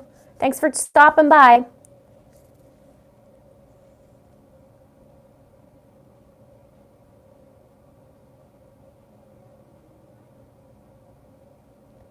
So, yeah, this is just like a convoluted mess. I don't know if Tylee was last seen at Yellowstone and something happened, or if she came back and was like, I'm out of here, or if Lori put her somewhere where she's safe, because she believes that the world is ending July 2020. And, you know, and so she believes she's a god. So there's all kinds of weird things happening. Yes, Uptown Solstice says, I'm going to rewatch your episodes from this month. The case was so confusing. I wish I had a visual aid. Go into my videos and I have it nicely laid out so that it is not confusing, because live, definitely. On the autistic scale, how autistic is her adopted son? He's high on the spectrum, from my understanding.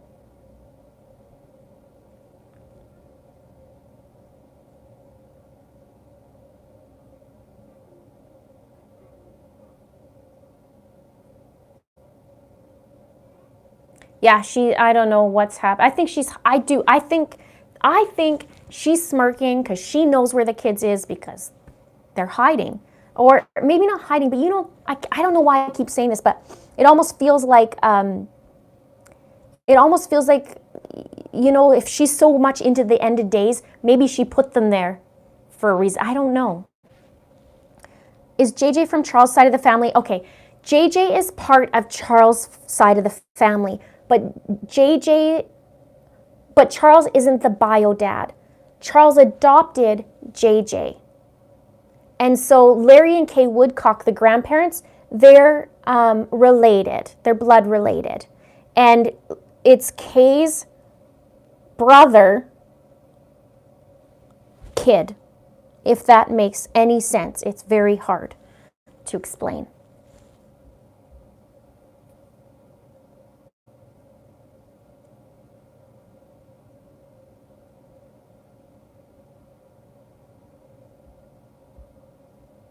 I can't wait till this is over and T gets life. She was on a Chris Swat support page. She probably learned a few things from him.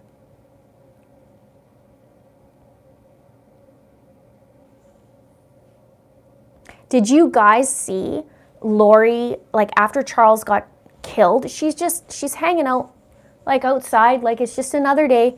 And the officer is talking to her. He's like, well, how long have you been living here? She's like, well, 3 weeks. Sorry, neighbors.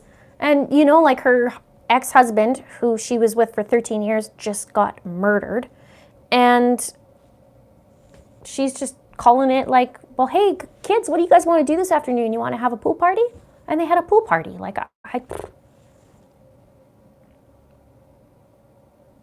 yeah, the kids might be gone. They might be. I am hoping they are not, but they might be.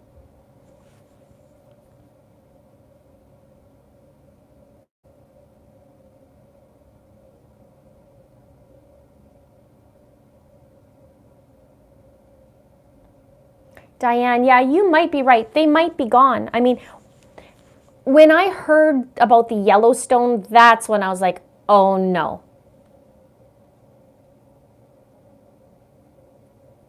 Maddie Smith, Linda, I want to say I've never been so invested in a channel before this. You put out really quality stuff. Thank you so much.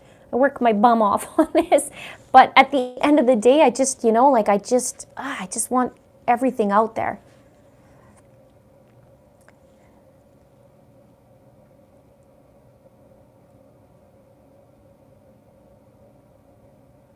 Payton's last name was Houston.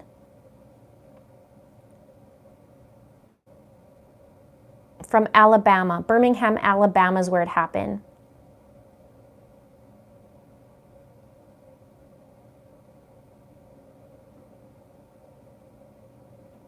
Thank you, Geraldine.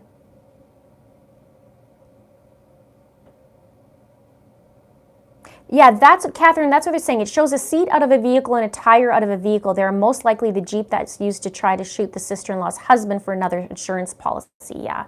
Because they all kind of had separation at the same time, then they got married at the same time in November. I almost was freaking out because I thought, okay, wait a minute, why is everybody getting married in November? And then I did one of these and added it up and like, oh geez, like in 9 months, that's July. Are they having babies? But then I thought, well, that's probably not if they're thinking it's the end of times.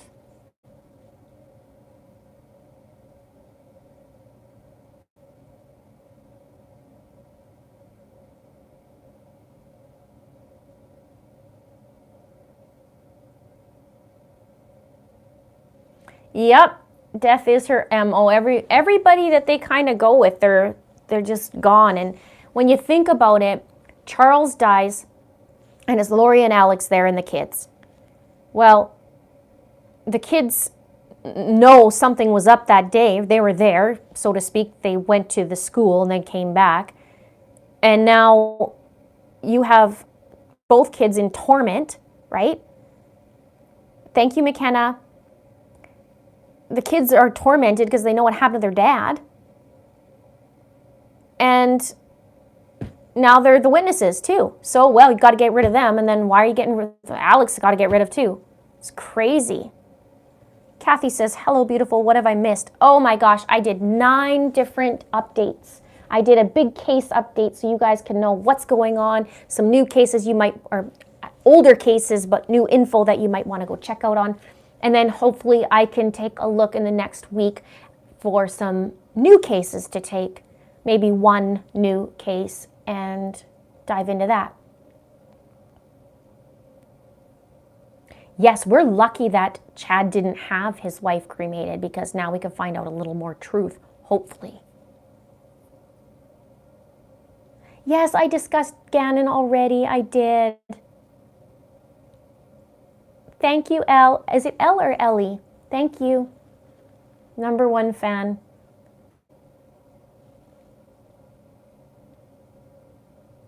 Yeah, I don't know why she's not saying either about the kids, but she made a point when she was in Hawaii that she didn't want to say where the kids were, because it was saying on the documents that if she did say that the kids weren't going to be back to her anyways.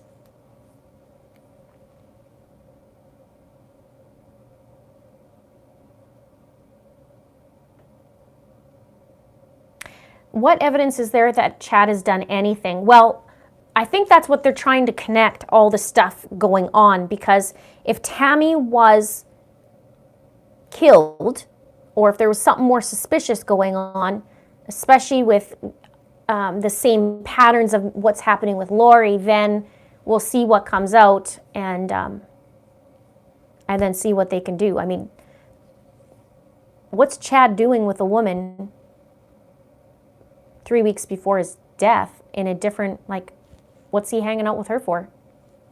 Right? Helping her with her move? Helping her with move? Or, like, what's she doing? Did Tammy know about it?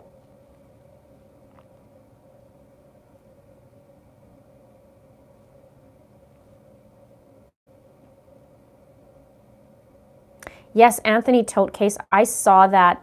There's been quite a few of those going around. Maybe I'll do something in that area of cases.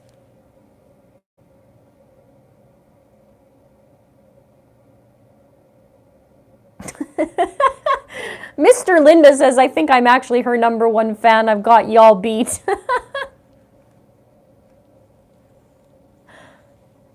All the time? I'm so happy that Michael Allen has the background that he does, and that he like just says, well, I've never lost a case. Well, you go. Like, this to me is like this amazing.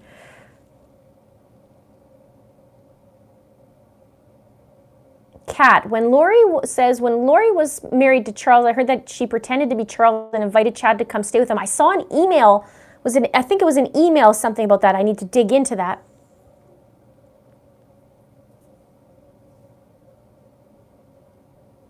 I think the brother Alex was his go-to, like, I don't know what the word is, but, you know, like, protector. He does what she says. I don't know, now that she doesn't have him, like, I don't know. I think they are also looking in to her other husband and how he died as well. I know, people gave too cute, Mr. Linda. People started calling him that the other day, so he said he wanted to be Mr. Linda.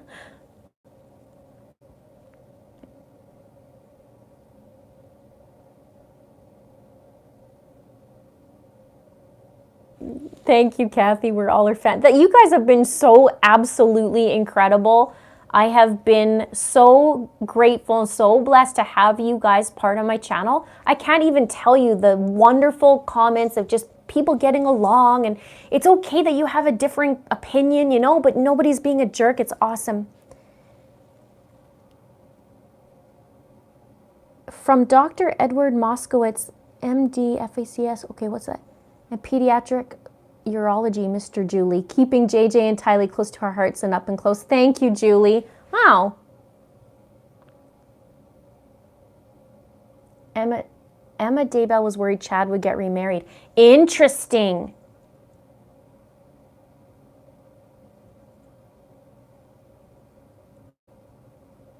That's interesting. I'm going to write that down too. Yeah, so what I do is I'm scouring for info, right? And then I want to get in a nice video and then put it up for you guys.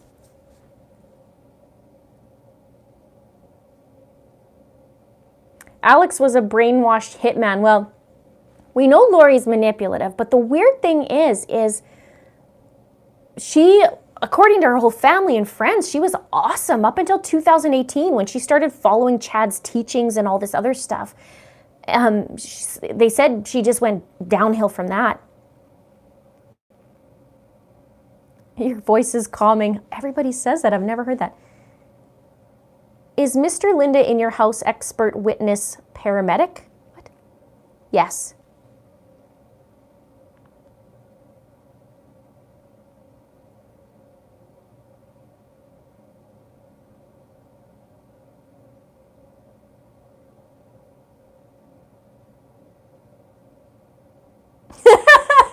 Mr. Linda, does Linda talk crime 24/7?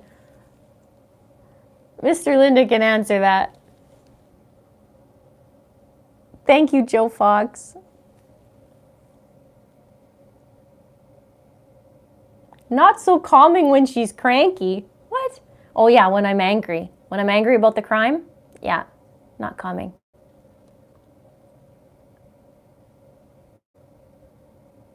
You'll see me going around, especially when that Chris Watts video came out, and it was just like, I can't believe she did this, blah, blah, blah. And then the same thing when it comes to Tisha, and I said, can you imagine what she's doing? I'm not letting her get away with this. I'm going to put a video out, blah, blah, blah. And Mr. Linda's just like, okay, you do what you need to do.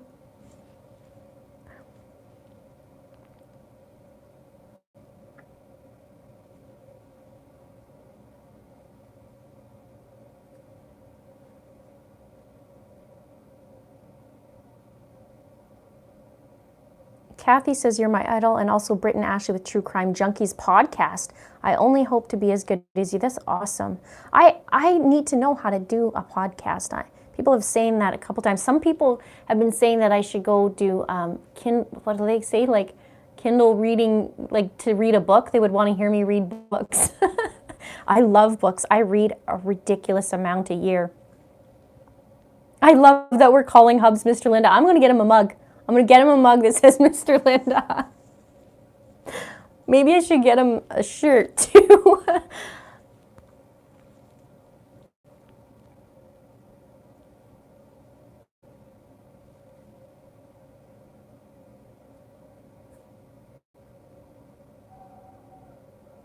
Miss Linda, Mr. Linda's hangry, better feed him. Hello from Canada. There'll be merch coming. I want to get it done right. So that'll be coming. Your style is very engaging, and I appreciate the work you must put into researching and giving us information on these cases. Thank you. Thank you so much. Yeah, I do a lot of research, and sometimes it takes me hours. If only I can learn how to streamline that a little bit more.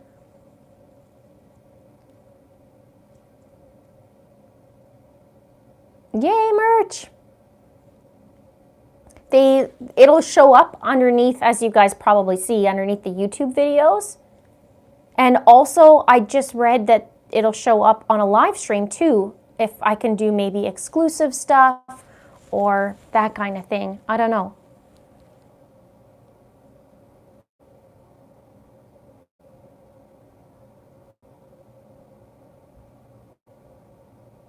Lori can't use her feminine wiles to come up with the balance of the 1 million in collateral. Thank goodness. Well, it's interesting how she's not getting out, and I wonder if Chad's like, well, I only have 100 and some thousand left, so I really don't want to use it.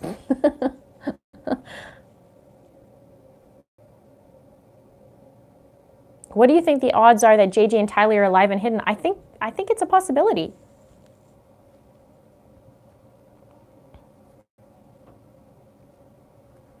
Jules says, hello, Linda from, love your channel from the UK. Hello.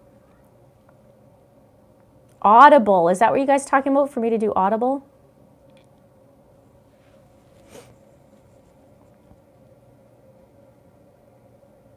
Yeah, he's probably scared he's next on our list. Could you imagine? It's like, wait a minute. I thought there was only one thing that happened. How is it that almost every one of your husbands have died around the same age?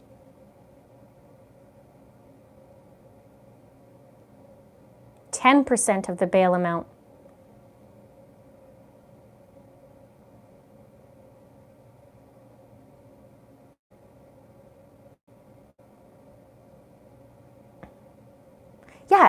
Yeah, same judge who lowered Lori's bail is the one she fired. Guess they found a way around it.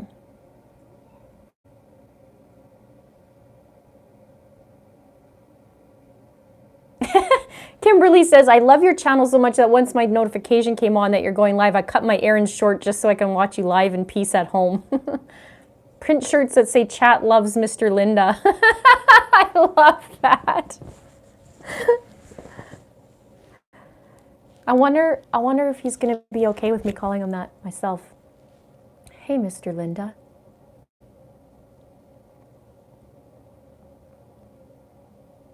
Bet Chad didn't do a prenup.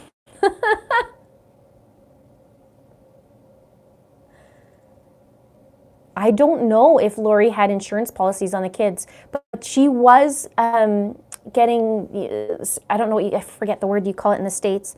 She gets the security money for the kids, and she was still collecting them even though they were gone. Yes, Audible, it's your second calling of a book I wanted to read. I'm telling you, I've never heard people like my voice in my entire life up until you guys, and it must be the microphone. People are like, oh, I love your voice. It's so calming, and my husband was looking at me, and I'm looking at him like, really? They said that? Can you believe that?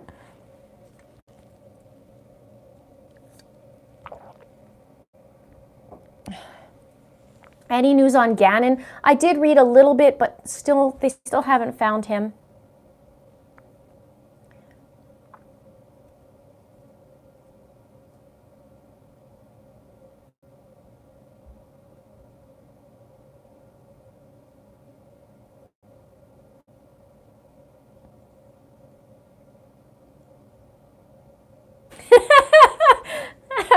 As long as your voice isn't like NK. Right? Why? Leave Jim alone?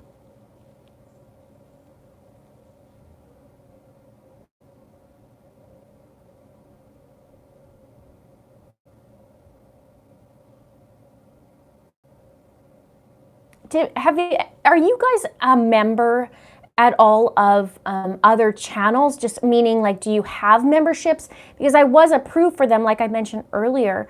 But what is the one perk that you really like? Is it that you get private live streams? Is that something that you like? What is something that's your favorite?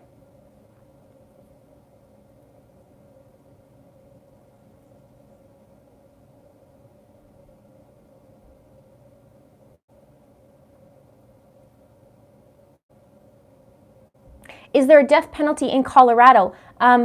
There was. They passed a bill that said as of July 1st there's not, but I think it's still possibly on the table, and they said they're going to take a look into that.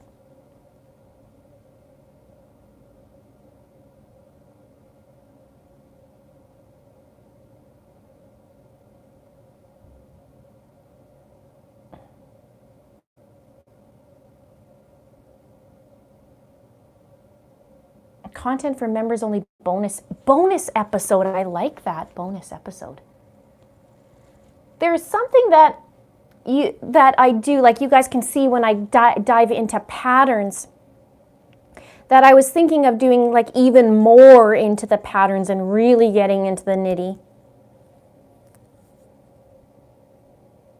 I've cleaned my entire fridge, done 2 loads of laundry so far since listening in. I love the live streams and your voice. Wow, that's amazing. I wish we could do that, like a walk around, I do chores while I do that.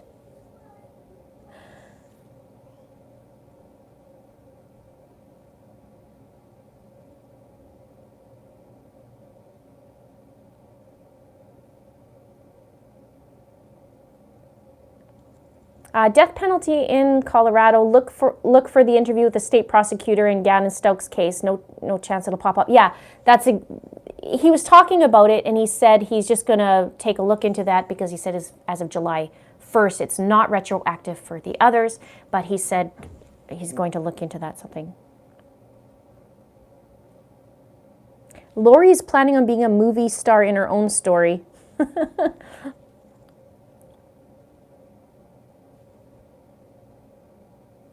Linda, you should have joined the FBI. That would have been great. Although maybe a little too much for me. Poor Mr. Linda, she will have you walking around doing chores whilst being a mod. That's an amazing idea. Yeah, bonus merch is a cool idea.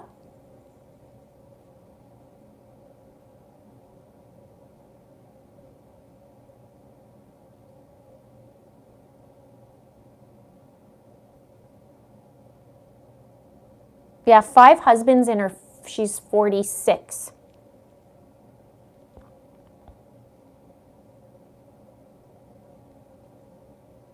Aw, you have something that makes people feel like they know you as a friend. Thank you. Thank you, what the heck? I really enjoy the chit-chat with the community, and even in all my thousands of comments, I do my best to try and go through everybody. Like I just really enjoy it. Cinder78 says, thank you for all your dedication to these horrible crimes. It has to take a toll on your peace of mind. You very much appreciated. Thank you very much. Thanks for the super chat. You know, when it comes to peace of mind, I do get really upset, but I make sure that I go do something for myself and my mental health, because that's important. And in a way too, like, and also when there's crappy people making not so nice comments, but it's lessening now. In the beginning, there was a lot of trolls, and that was hard. But I remember what I'm here for, and it changes things. So it's like I can keep going, and I have all you guys to support me. Like, your words are amazing, and it just helps me go forward and then keep the eye on the prize, meaning helping these people, helping the victims, helping those who don't have a voice or can't have a voice, and just keep going. Can't wait for you to go through that witness list. Your videos are incredible. You are beautiful. So thank you so much, Manglia44. Thank you. No, I'm not drinking coffee. I'm drinking tea. It's passion tea, Tazo passion tea. Ooh, I just put the little tag in there. I'm still drinking it. Although it says this might be wine, but it's tea.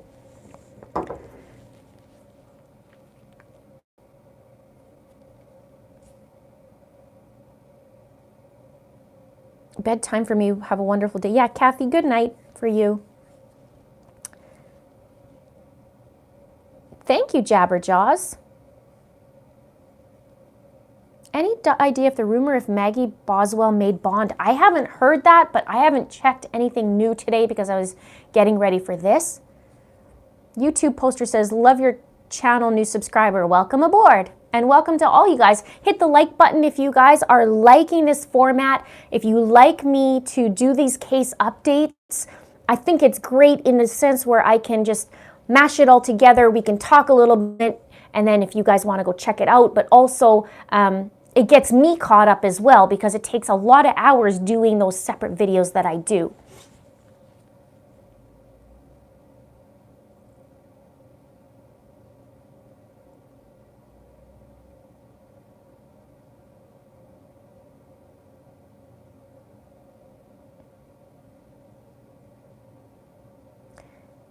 Tisha's next court date is this week.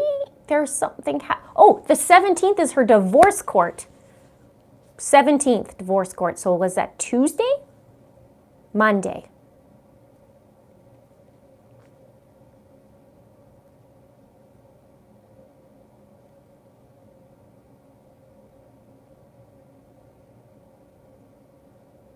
Linda, are you open to psychics who work with the FBI? Yeah, if they're finding people and helping people, why not? Thank you, Angel.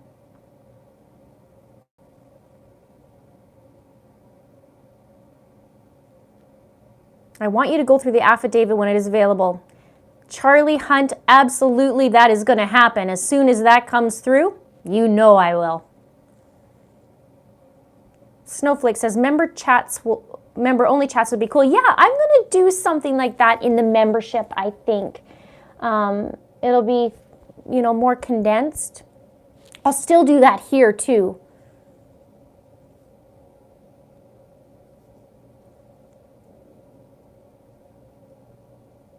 Phoenix One says, love that you chose this time for live stream. I am trying to do a little bit at night and a little bit during the day when I do choose my time so that it can accommodate other time zones as well.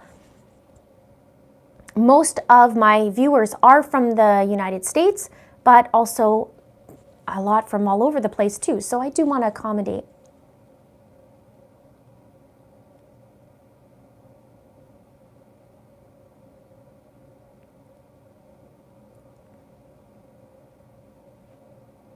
Mexico City, welcome.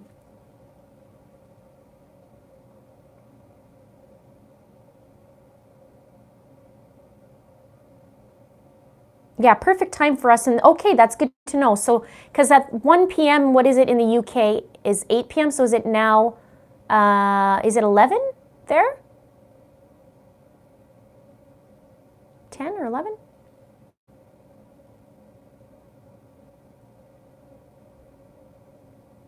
France, San Diego, wow.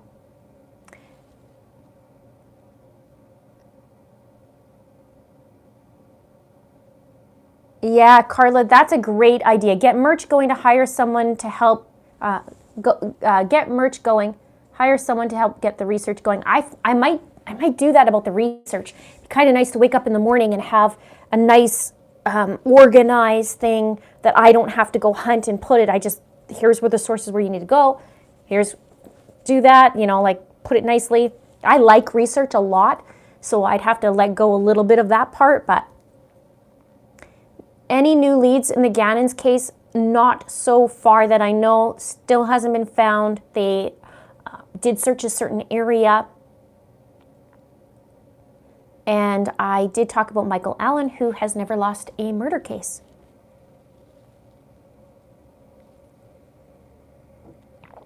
Oh, okay, so it's only 9 p.m. in the UK, 11 o'clock in Sweden. I'm in Mountain Standard Time.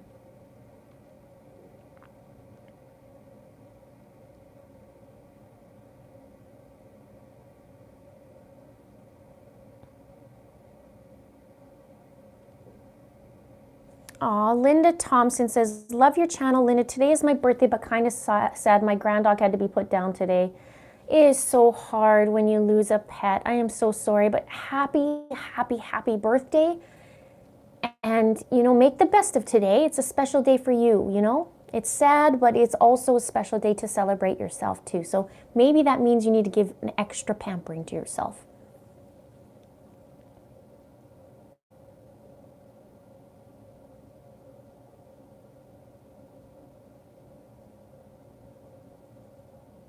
Oh, Ireland, BC, yeah.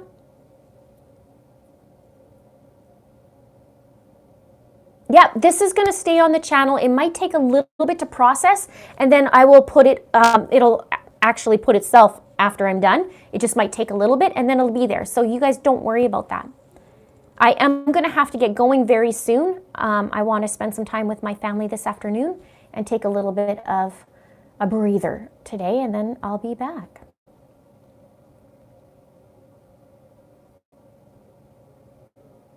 Oh, cool.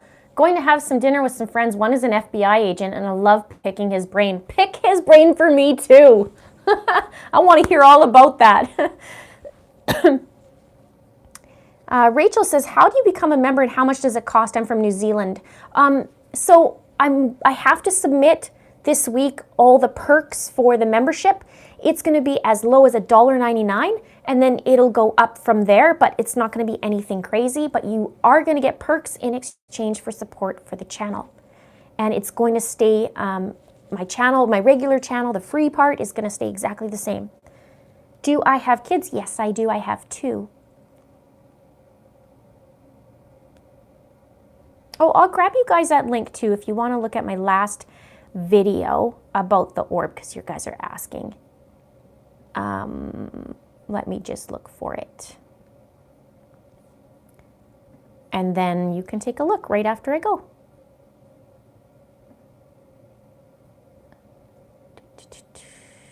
What is the biggest case that you are looking at right now? Is it Gannon? Is Gannon the one the most that you follow?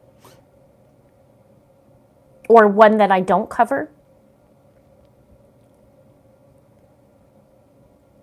This one.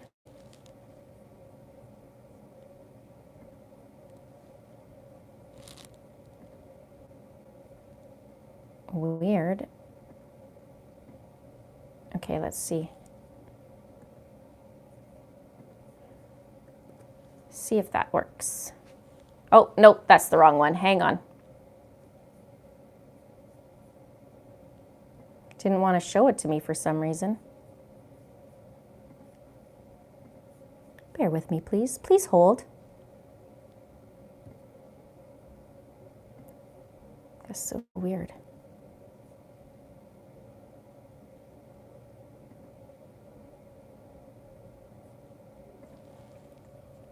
Sometimes I get mixed up with the days of what I've put up because it's a mishmash. Yeah, no, okay, I'll have to do that after to give you the link. It doesn't want to give it to me right now for some reason.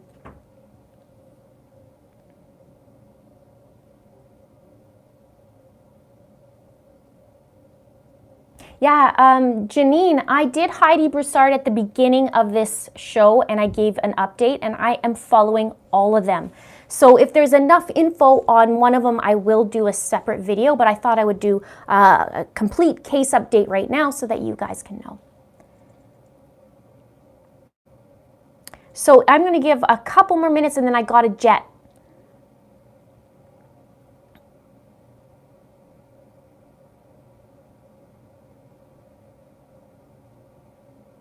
I appreciate all of you guys coming here today and being with me. That super appreciate that, taking time out. And hopefully you got caught up on all that stuff. And now I'm going to get off and I'm going to find another piece of info and I'm going to go, oh shoot, why didn't I see that this morning?